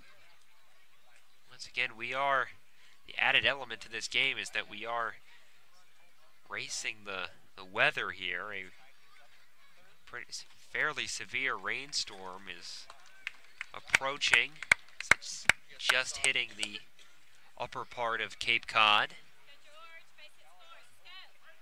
Looks like it's about an hour, maybe a little less away from us. Ready to go once again. Here's the 1-1. Swung on and popped into center field. This should end the inning. Heron over to his left, calling off the right fielder Riley, and he makes the catch to end the inning. Through 4.5, Falmouth with a 3-2 lead, 3 outs away from this game being official at Eldridge Park. We'll be back in a moment on the Cape Cod Baseball League Network.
Back in Orleans, 3-2 the score as Falmouth with a 1-run lead over the Firebirds. We go to the bottom of the 5th inning. Matt Mercer still working out there, the starter for Falmouth.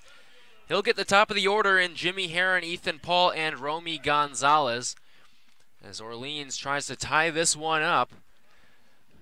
Infield in over at third with Yancha. The windup and the pitch to Heron. Breaking ball in and out of the mitt of Bro. That misses for a ball, 1-0. Heron today, 0 for 1, also hit by a pitch and scored the first run of the game. The 1-0 to Heron. That's popped foul down the first base side, out of play. 1-1 on Jimmy. Heron's now reached in all 24 games. Had the solo home run yesterday, thought it would be a good insurance run for Orleans, but proved otherwise as the next pitch taken for a strike. A 3-run ninth inning by the Red Sox gave YD the win. Here comes the 1-2 from Mercer. That ball popped into shallow right. Coming in is Larnick, and he's got it. And that's out number 1. Here comes Ethan Paul. Ethan has not been retired in his last 7 plate appearances now. He's 1 for 1 today with a single and a walk. Went 3 for 3 yesterday with a pair of walks. As he moved his hitting streak to 7. First pitch to Paul. Outside corner fastball for a strike. Now Paul sits 4th in the entire CCBL coming into today in average at a 370 clip. That'll go up with his performance today so far. The 0-1 in the dirt for a ball, 1-1 the count. And in his last 11 starts, Ethan has a hit in every single one of them. Mercer looks in, he winds over his head, and the 1-1. Swing and a miss, a big cut there by Ethan. 1-2 the count, 1 down. 3-2 the Falmouth lead. Lights in full effect here at Eldridge Park. Wind not much of a factor out in center field. Mercer's 1-2.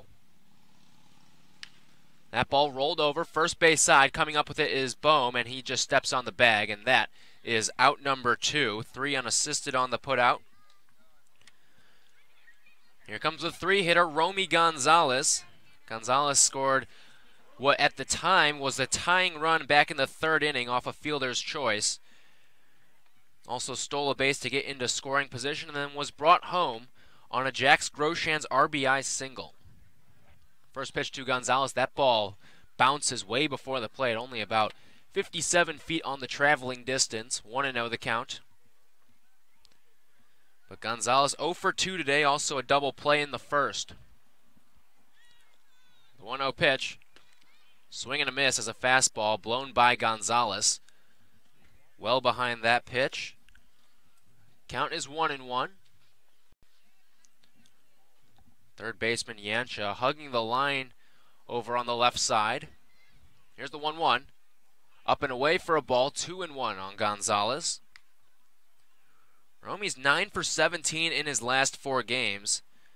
And that includes an 0 for 5 day yesterday. So he's really been swinging the bat well lately as the 2-1. Fastball in there for a strike, 2-2. 2 down in the 5th. 3-2 the Commodores lead over the Firebirds. 2-2 the count on the batter, Gonzalez. And here comes the pitch. Fouled straight back as Gonzalez stays alive. Romy's average has gone up 78 points over the last 4 games, all the way up to 317. He's one of 6 Orleans batters with at least 300 for an average. The 2-2 Gonzalez. Swing and a miss, got him to chase on a high fastball. And that is out number 3. Orleans goes down in order. We're through 5, 3-2 Commodores on the Cape Cod Baseball League Network.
in Orleans. Time to start the 6th inning as Orleans trails 3-2 to Falmouth. A couple of defensive substitutions. Jax Groshans moves behind the plate from third base after we saw Cesar Salazar in a little bit of pain after a play. That came back in the top half of the 5th.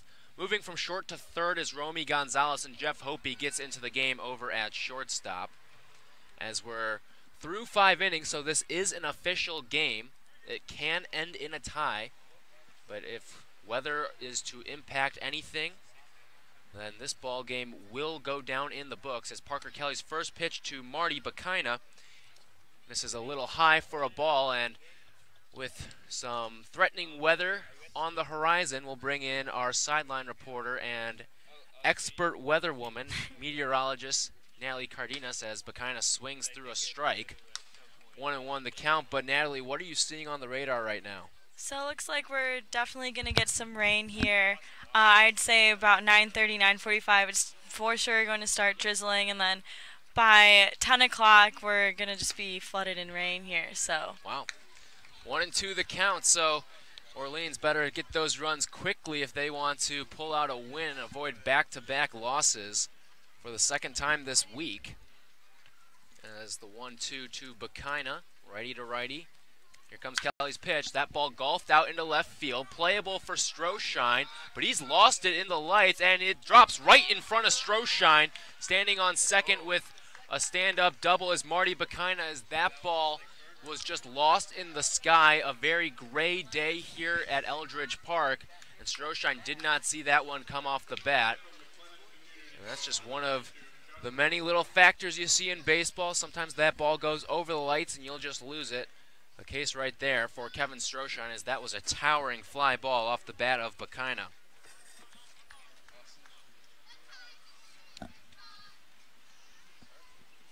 So for the 5th time in 6 innings, we have the Commodores leadoff man on. And that brings up Josh Bro. Bro with the big fly today, a 2-run shot back in the 2nd. His 3rd on the season as Bakaina stands at second base. Jax Groshans went out to go talk to Parker Kelly real quick, saying, hey, that's not on you. That should have been an out. As the first pitch to Bro, in there for a strike. 0-1 the count on Groshans, or excuse me, on Bro. Groshans the catcher. Kelly working from the stretch. And now he steps off and he wants the signs again. Well, Josh Bro was a 36th round pick by the Astros in this 2017 draft. As the 0-1, that ball hit into shallow center. Coming in is Heron, and he makes a sliding catch. A pretty play there from Jimmy Heron. And he gets the first out of the inning and helps out his pitcher Parker Kelly in the process. If that ball were to drop, Bakaina might not have even gotten to third base on it, as Heron was coming in to very shallow center field, and Bakaina had to hold, especially with the placement of the ball being hit right directly in front of Bakaina on second base. But if Heron knocked that ball down, they might have had a shot if Bakaina had tried for third. So with 1 down and a runner on second, that brings up Logan Davidson. He has the go-ahead RBI. Kelly looks back to second, and the pitch. That ball roped out into the right center field gap. On it is Heron, and he can't get to it. Coming around to score easily is Bakaina. The throw is into second base. And we've got a 4-2 ball game here in the 6th inning as Logan Davidson adds an insurance RBI right there. He's 2 for 2 today with 2 RBIs.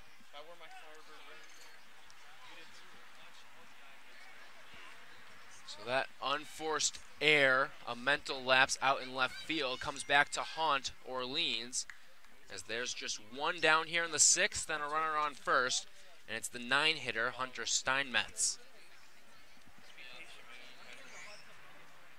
Kelly's set. Here comes his first pitch to Steinmetz, who shows bunt but pulls back on a ball. Third baseman Gonzalez was in on the grass to start that one. 1-0 the count on Steinmetz. Rest of the infield at double play depth. Newtbar holding on the runner Davidson over at first. Kelly sets his 1-0. That ball just a bit inside. 2-0 the count on Steinmetz. Gonzalez takes a step onto the dirt, still playing almost on that lip right there, over at third base. Kelly's 2-0. Popped in the air on the infield, ranging in foul territory is Gonzalez. He's over, and he makes the play. And that is out number 2 in the inning. A big foul out there for Kelly.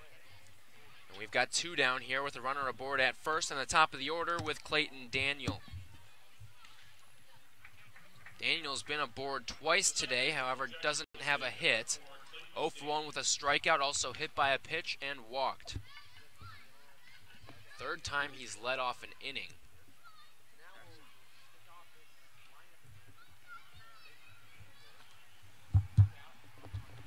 First pitch, in there for a strike, 0-1. The runner on first is Davidson. Hasn't shown any signs of a steal threat. 0-1 on the leadoff man, Daniels.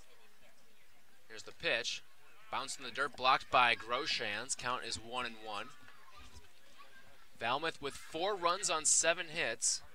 Meanwhile, Orleans with just 2 on 3 hits. Top of the 6th here at Eldridge Park. The 1-1 pitch. Ground ball right side. Routine for Paul. He throws over to first in time. And that is out number 3. But Kelly does let up 1 run off the RBI single from Davidson. We've got a 4-2 ball game as we go to the bottom of the 6th here on the Cape Cod Baseball League Network.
Back in Orleans, 4-2 the score as we move to the bottom of the 6th inning, and there's a new pitcher on the mound as Thomas Ponticelli, the righty from the University of San Francisco, comes out of the pen to spell the starter Matt Mercer, who went 5 strong, 3 hits, 2 runs, they were both earned, to go along with 6 strikeouts, also a pair of walks, but he is in line for the win. As Ponticelli, a 2.45 ERA at the University of San Francisco. Appeared in 13 games, 9 of them were starts, a 4-2 record. He gets Steven Scott to lead things off, and Scott lines a base hit up the middle on the first pitch he sees. And the leadoff man aboard for Orleans to start this 6th inning. As Steven Scott, his 2nd single of the game, he continues to mash. He's now got a multi-hit game in 7 of his last 9. That brings up Jax Groshans. Groshans 0 for 1. had the game-tying RBI back in the third, but Falmouth has since put on 2. 4-2 the score. Grosjean's someone who can tie this one up at the swing of the bat. Already with 3 home runs this season, as the first pitch is hit foul down that first base side rather. Orleans this season, in 17 games in June, had just 7 home runs, but through 8 in the month of July, they've already had 10 balls leave the yard. A lot of that can be attributed to the man standing on first base and Steven Scott. He's hit 4 of those. 0-1 the count on Grosjean's. Here comes the pitch. That's in on Grosjean's, as that ball, they say, got the forearm of Jax. Wasn't sure if that was going to be a foul ball. Sounded like it may have hit the knob of the bat as well, but they're going to grant Grosjean's the hit by pitch. He moves down to first base. Going to second is Scott. And Orleans in business here with none down and runners on first and second. Brings up Brandon Riley, who's 0 for 2. This is a situation where we frequently see Orleans lay down a sacrifice bunt, but with a guy like Riley at the plate, who's usually your 3-hitter, Kelly Nicholson might go against conventional strategy.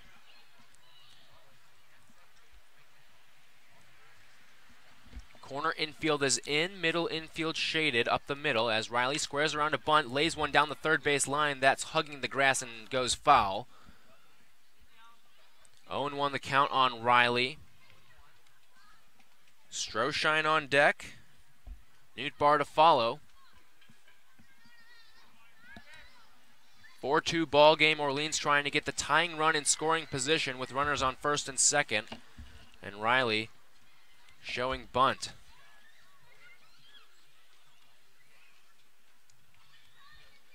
Ponticelli comes to his set. Stares back at second. The pitch. That one laid down foul. Down the third base side. Riley not having much success. Orleans has struggled with sacrifice bunts in the past, and showing again here as the count shifts to 0-2 on Riley. Let's see what he does here.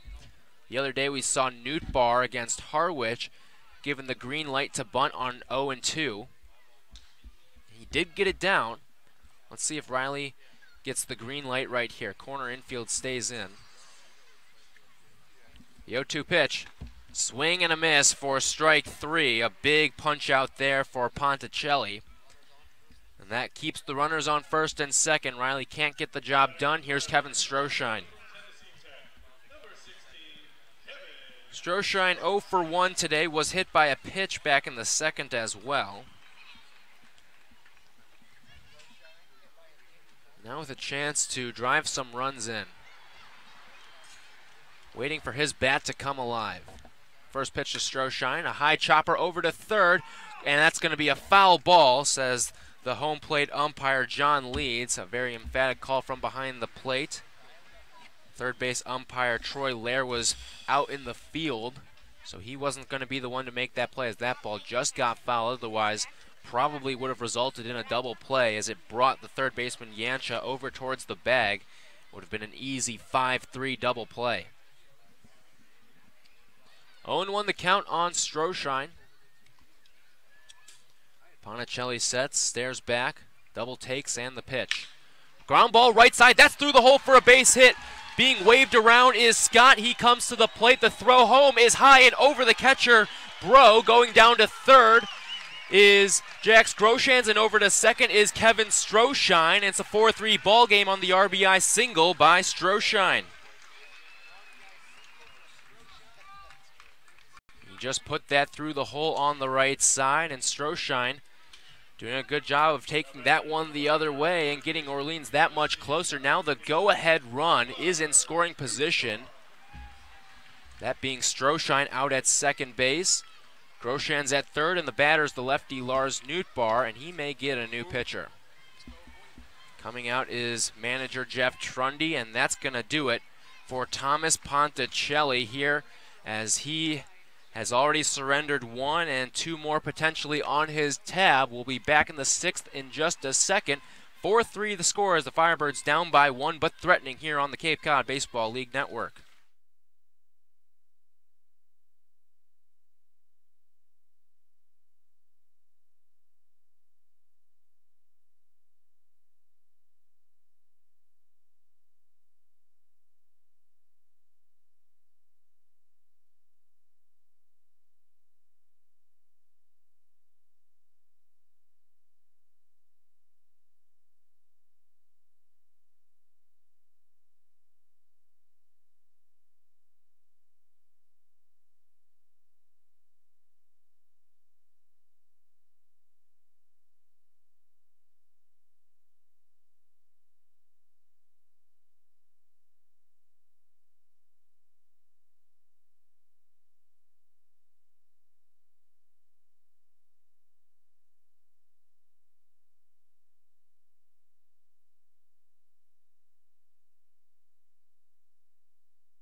Back in Orleans as we continue this bottom of the 6th inning. Runners on second and third with Lars Newbar at the plate as Derek Adams, the lefty from Jacksonville State, comes in to try to get out of a jam.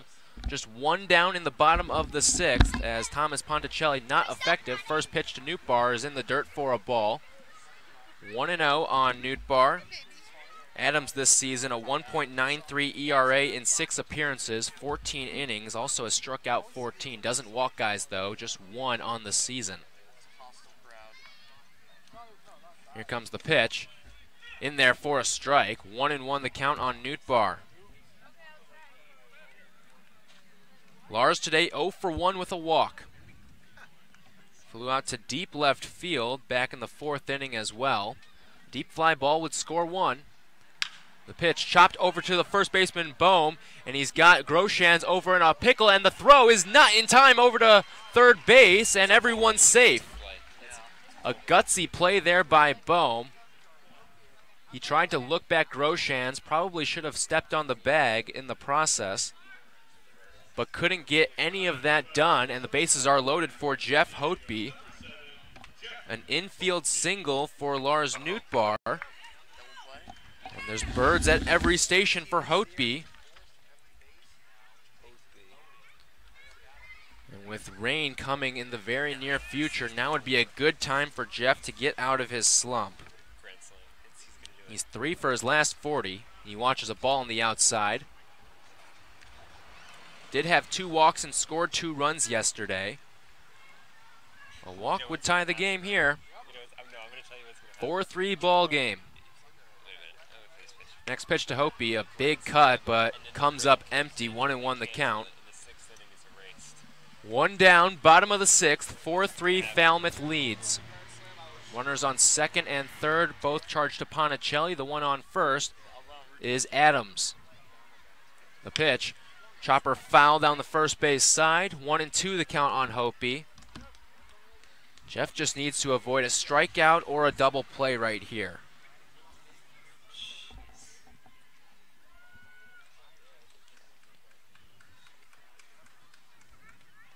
Jeff hitting in the 9 spot after Salazar exited the game as Adams stretches and the pitch. Ground ball right side to Bohm. The throw home is in time over to first.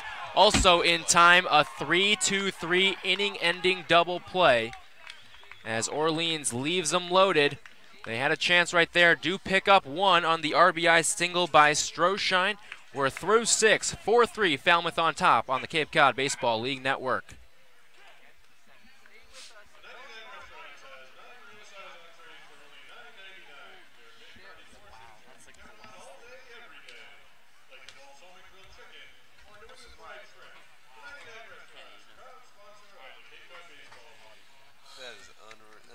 That's unreal. Brutal.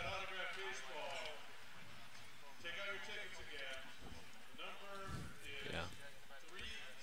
Should get him one of those Miguel Montero shirts. We are good. What? I have one. Give it to him. Are you freaking Token of our friendship, Jeff. Huh? Token of our friendship. My goodness. Yeah. Is this Brant Daniels? too late to it?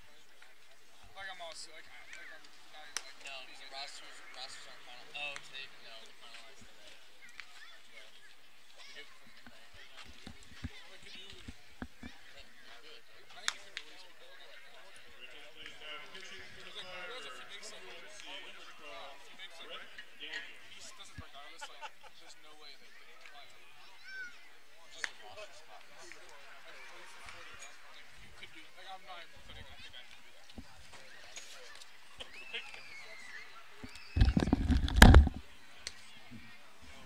I can't believe it's like a I know.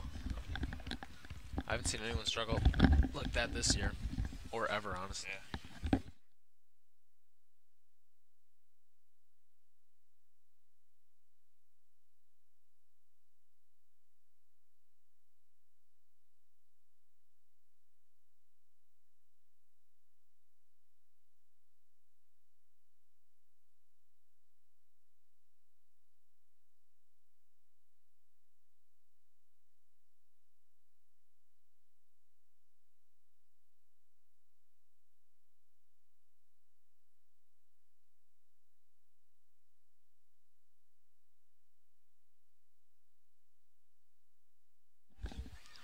Back in Orleans, 4-3 the score as we move to the 7th. The Firebirds had a golden opportunity in the bottom half of the 6th. They did get one to bring it within one, but left the bases loaded. An inning-ending double play off the bat of Jeff Hotby as the Firebirds send a new pitcher to the mound. It's the righty Brett Daniels from UNC on for his 8th game.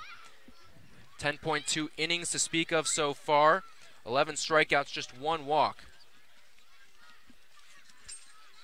He gets 2, 3, 4 in the order, starting with Austin Langworthy. First pitch, a fastball in there for a strike, 0-1. I tell you, just quickly going back to that end of the 6th inning, Alec Bohm really redeemed himself because he made a horrible defensive play, which allowed the bases to be loaded. The 0-1. Also in there for a strike on the outer half, that time a breaking ball, 0-2. He waited too long to throw to third after he had the runner hung up between home plate and third base, but then made a nice play on the inning-ending double play. The 0-2 swing and a miss for strike 3 as Daniels starts strong here in the 7th inning, 1 down. And here comes Alec Bohm, who we mentioned made the big play there and also almost cost his team a run or two as well in that frame. But you mentioned right there, Noah, he did redeem himself with that big inning-ending double play. Bohm today 1 for 3 with a single, a sharp line drive out to left field. That came back in the 5th. Here's Daniels' first pitch. Ground ball, left side. Up with it is Hotby. He's got it onto first in time. A nice smooth play there from Jeff. And there's 2 quick outs in this 7th inning. As much as Hotby has struggled with the bat, his fielding continues to be definitely a plus for him. He kind of had an anomaly yesterday, a tough game in the field where he made a couple errors, but there we see the usual sure-handedness from him. That was a really nice play, moving up the middle. Here's Trevor Larnick, the lefty. Plays his college ball at Oregon State. 1 for 2 today with a single and a run as he fouls one straight back. 0-1 the count. Daniel's doing a really nice job here. He needs a quick inning, so make sure Orleans has a chance to score at least a tying run in the 7th. There's no telling when this game is going to end. So we could easily not play the full 9. Daniels works from the stretch and the pitch. Chopper to Paul, right side. Routine for him. The flip to first in time. And that is a 1-2-3 inning for Brett Daniels. A big inning and quick as well. As you mentioned, Noah, very important to get this one rolling as we go to the bottom of the 7th. 4-3, the Commodores lead on the Cape Cod Baseball League Network.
Back in Orleans, bottom of the 7th inning as the top of the order due up against Derek Adams, the lefty from Jacksonville State, who got the final 2 outs of the 6th.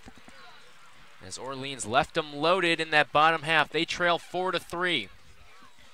First pitch from Adams to Heron is up and away for a ball, 1-0. And there is the threat of rain, so Orleans trying to work quickly. It should almost for certain be here by 10 o'clock as the next pitch to Jimmy is fouled straight back.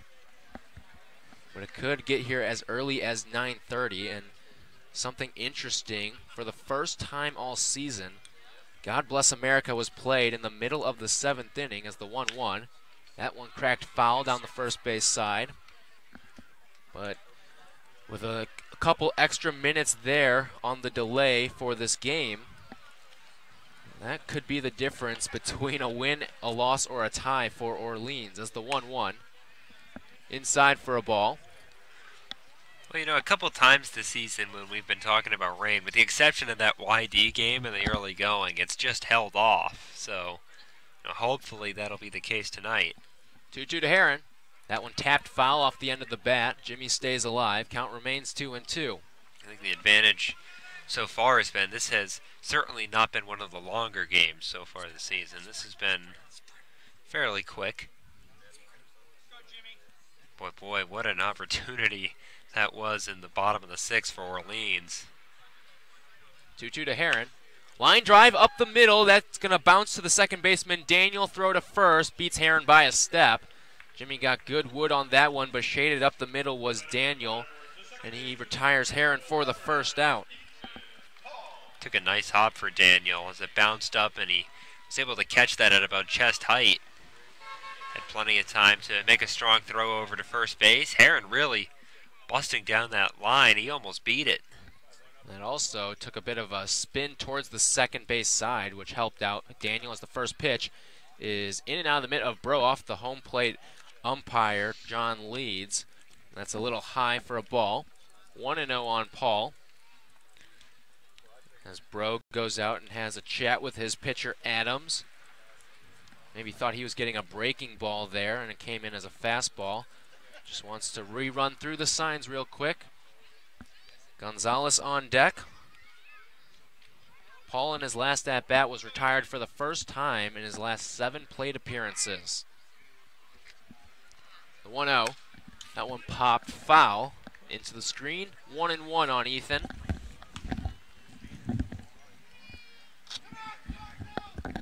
Paul's 1 for 2 today and has also walked. He's been gunned down on fielder's choices in both of his times on the base paths as the 1-1 to Paul. In the dirt for a ball, 2-1. It's good plate discipline by Paul. That's a pitch that we saw him struggle with a little early in the season. That breaking ball down and away. He's just unable to lay off of it. Did a nice job there. 1-2. That's up and in on a breaking ball. 3-1 the count. Well, Adams has been a lefty specialist out of the pen this season for Falmouth. Coming into today, 8 straight scoreless innings. You can give him 2/3 of one from the bottom half of the 6th.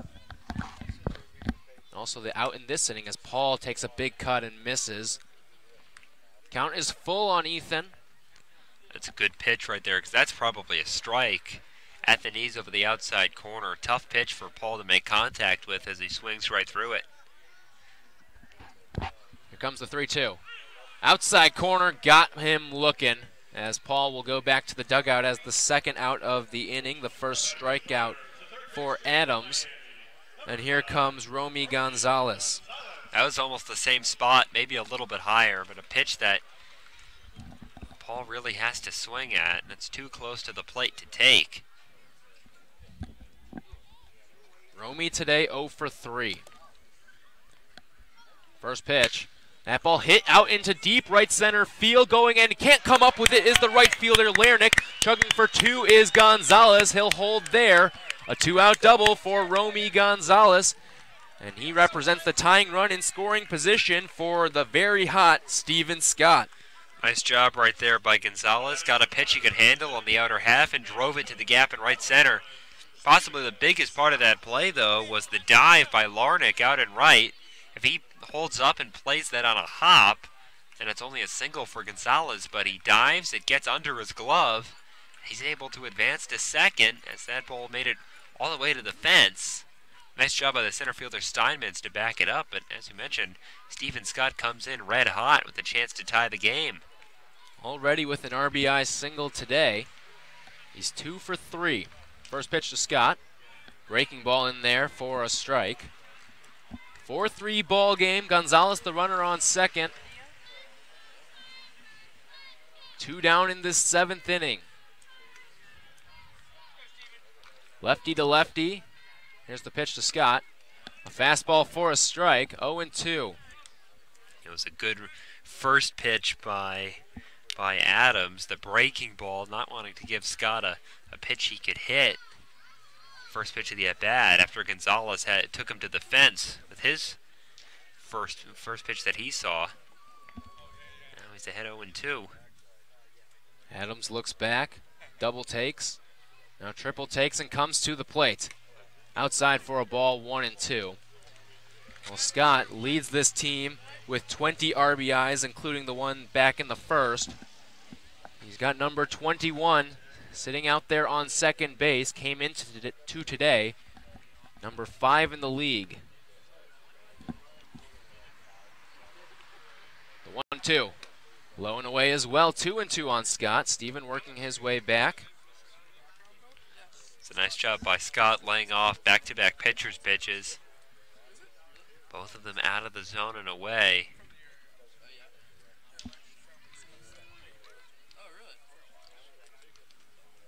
Adams is ready. Here's his 2-2. Swing and a miss for strike 3. As Derek Adams gets a huge punch out against one of the best hitters in this Orleans lineup. Here it comes. With a runner on second base. Well, we've played 7, 4-3, the Falmouth lead as we go to the 8th on the Cape Cod Baseball League Network.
Back at Eldridge Park as the rain is beginning to come down right now. Not even a slight drizzle, but there are some drops. 4-3 the score as we move to the 8th. Again, this is a complete game at this point. So Orleans hoping to get one last lick at it. So I'm sure Falmouth will try to slow the pace of this one down. Brett Daniels back on the mound for the Firebirds. Trying to keep this at a one-run ball game. First pitch to the first batter, Yancha, is a swing and a miss. Daniels worked a 1-2-3 7th.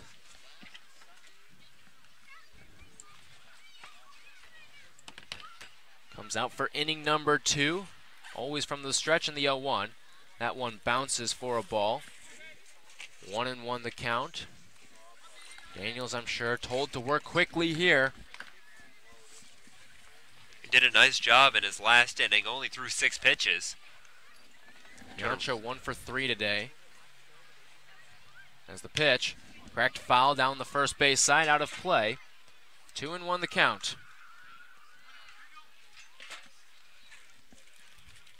Nothing heavy expected until about 9:30, but that's just about 20 minutes away.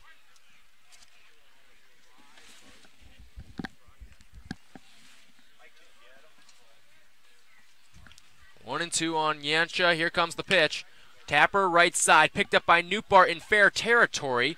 and he steps on the bag for the first out. Newtbar doing everything he could to keep that ball in fair territory, and he successfully grabbed it right before it crossed over the line. And there's one down here in the 8th. That brings up the next batter, Marty Bakina. He had that hit out to left field that was just lost by Kevin Stroshine. It went down as a double, though. A 1-for-3 day for him. It's the first pitch in there for a strike. 0-1 the count. Rain's starting to pick up. We'll see how much longer this game is going to last. As Daniels working quickly from the stretch, his 0-1. That's in the dirt for a ball, blocked by Groshans. 1-1 the count, one down. 4-3 Falmouth leads. And that rain is really intensifying now. As the 1-1. Low for a ball, 2-1.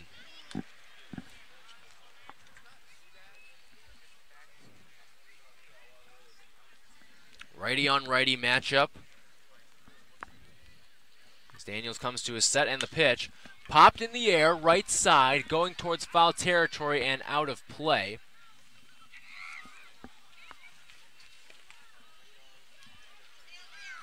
Count shifts to 2-2 as many fans starting to head for the exits as the rain continues to come down. Nothing unbearable yet, but it could get ugly real quick. The 2-2 pitch, that's in on the hands of Bakina. Count is full.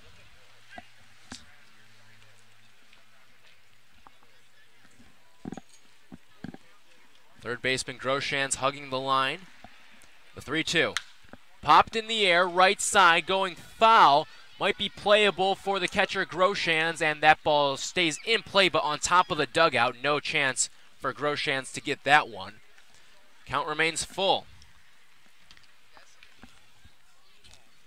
Well, today's attendance came in at 1,320, a very good number, given the threat of rain as well as the mugginess in the air to start the game, but much of that has left. I'd guess only about 200 to 300 fans have stuck around. 3-2 the count on the batter Bakina. Here it comes. Inside he walked him. And when you're trying to expedite the pace of the game, you can't have walks out there. And here comes Josh Bro. Bro's hit the ball in the air all 3 times. One of them has left the yard out to left. A 2-run shot. That came back in the second. Time called as some lights are on from a car out in right field, and John Leeds is going to say we're waiting until those lights go off.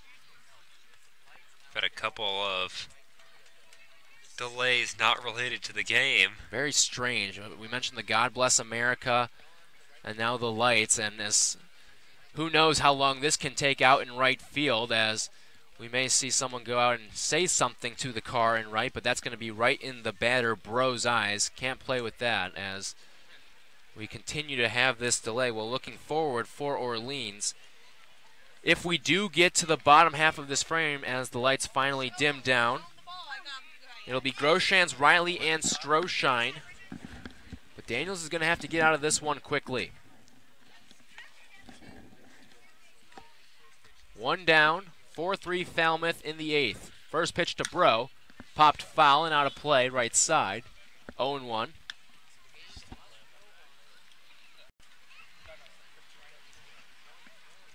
Not quite sure how much game we've got left here at Eldridge. That rain continues to pick up. Again, this is an official game at this point. Daniels throws over to first, and diving back just in time was Bakina. Very close play. That was very, very close. Good tag also by Newtbar. 0-1 the count on Bro. Daniels ready. The pitch. Ground ball right side, slow to Paul. His only play, oh, he's going to go to second, and he does get Bakina by just a step. They do get one, the lead man, Bakina. It's a fielder's choice for Bro. That's really nicely done by Paul. I think he had his mind made up when the ball left the bat that he was going to go to second base. Almost pulled Hopi off the base, but he did a nice job of keeping his foot on the bag as they record the out there. Very risky play as well, especially given what's going on elements-wise with the rain. You might just want the secure out, but Paul with a nice job of getting a quick transfer and over to Hopi at second. Here's the lefty Logan Davidson against the righty Daniels. He watches a ball at the letters. 1-0 the count.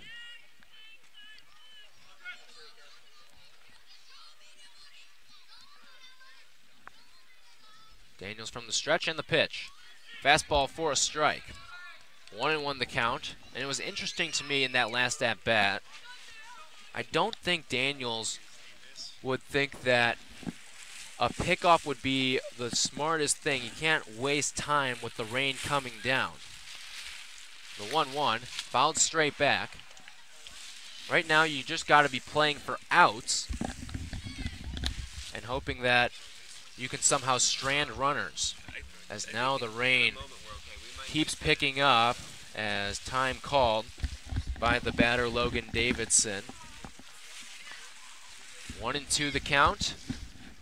Runner on first with 2 down in the 8th. Falmouth on top 4-3. The pitch.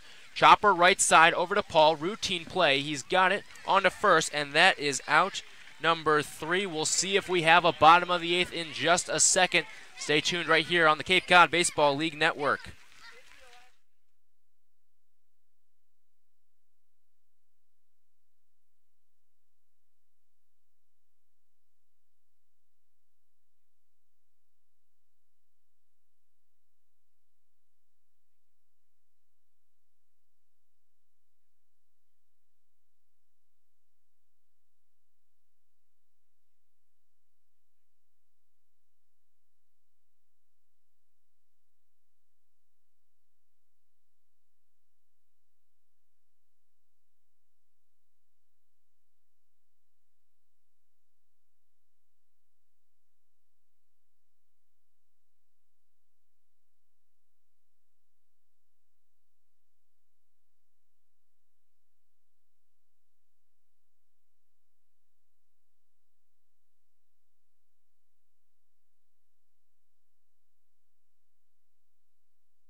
Back in a very rainy Orleans, Massachusetts, as Falmouth with a 4-3 lead as we go to the bottom of the 8th. Again, this is an official game at this point. We'll see how much longer this lasts as that rain continues to pound. It's Jax Groshans coming to the plate for the Firebirds to lead off this 8th. Groshans today 1 for 2 with a hit by pitch. Also an RBI single in the 3rd. With this rain coming down, it'd be tough to leave the yard as Groshans rips a single down the left field side. That's through. And Groshans aboard with a big leadoff single as Orleans really needs all the base runners it can get. That's a nice start for Orleans. Solid single by Groshans. I'm sure these Orleans hitters are being told attack early in these counts. Anything you can get as this rain continues to pound here at Eldridge Park. It's not, I mean, it's steady, but it's not super hard, which might help Orleans here. We're going to get a pinch hitter for Brandon Riley. It's going to be the righty Steve Passatempo. So Kelly Nicholson playing the matchups here. Instead of the lefty Riley, we'll get the righty Passatempo. That's another interesting call, and when you're crunched for time, especially since Riley was sent out there, and Trundy could play this game right back if he wanted to throw in a reliever right now. It might be the savvy move, but it looks like we're going to play like this. Here's the first pitch, and it's going to have to wait as we get a throw over. Adams, the lefty, checking in on Groshans, the runner on first, who just singled. Again, no outs here in the 8th. Next pitch to Passatempo, a big cut. I think Steve wanted to end this one and put Orleans out on top for a brief moment, as now we're treading on the line of unplayable. Yeah, Passatempo just tried to hit that one over the scoreboard. And we'll get another throw over to first. Diving back safely is Groshans. Wouldn't be surprised if we see Jax run here. You want to try to get someone in scoring position.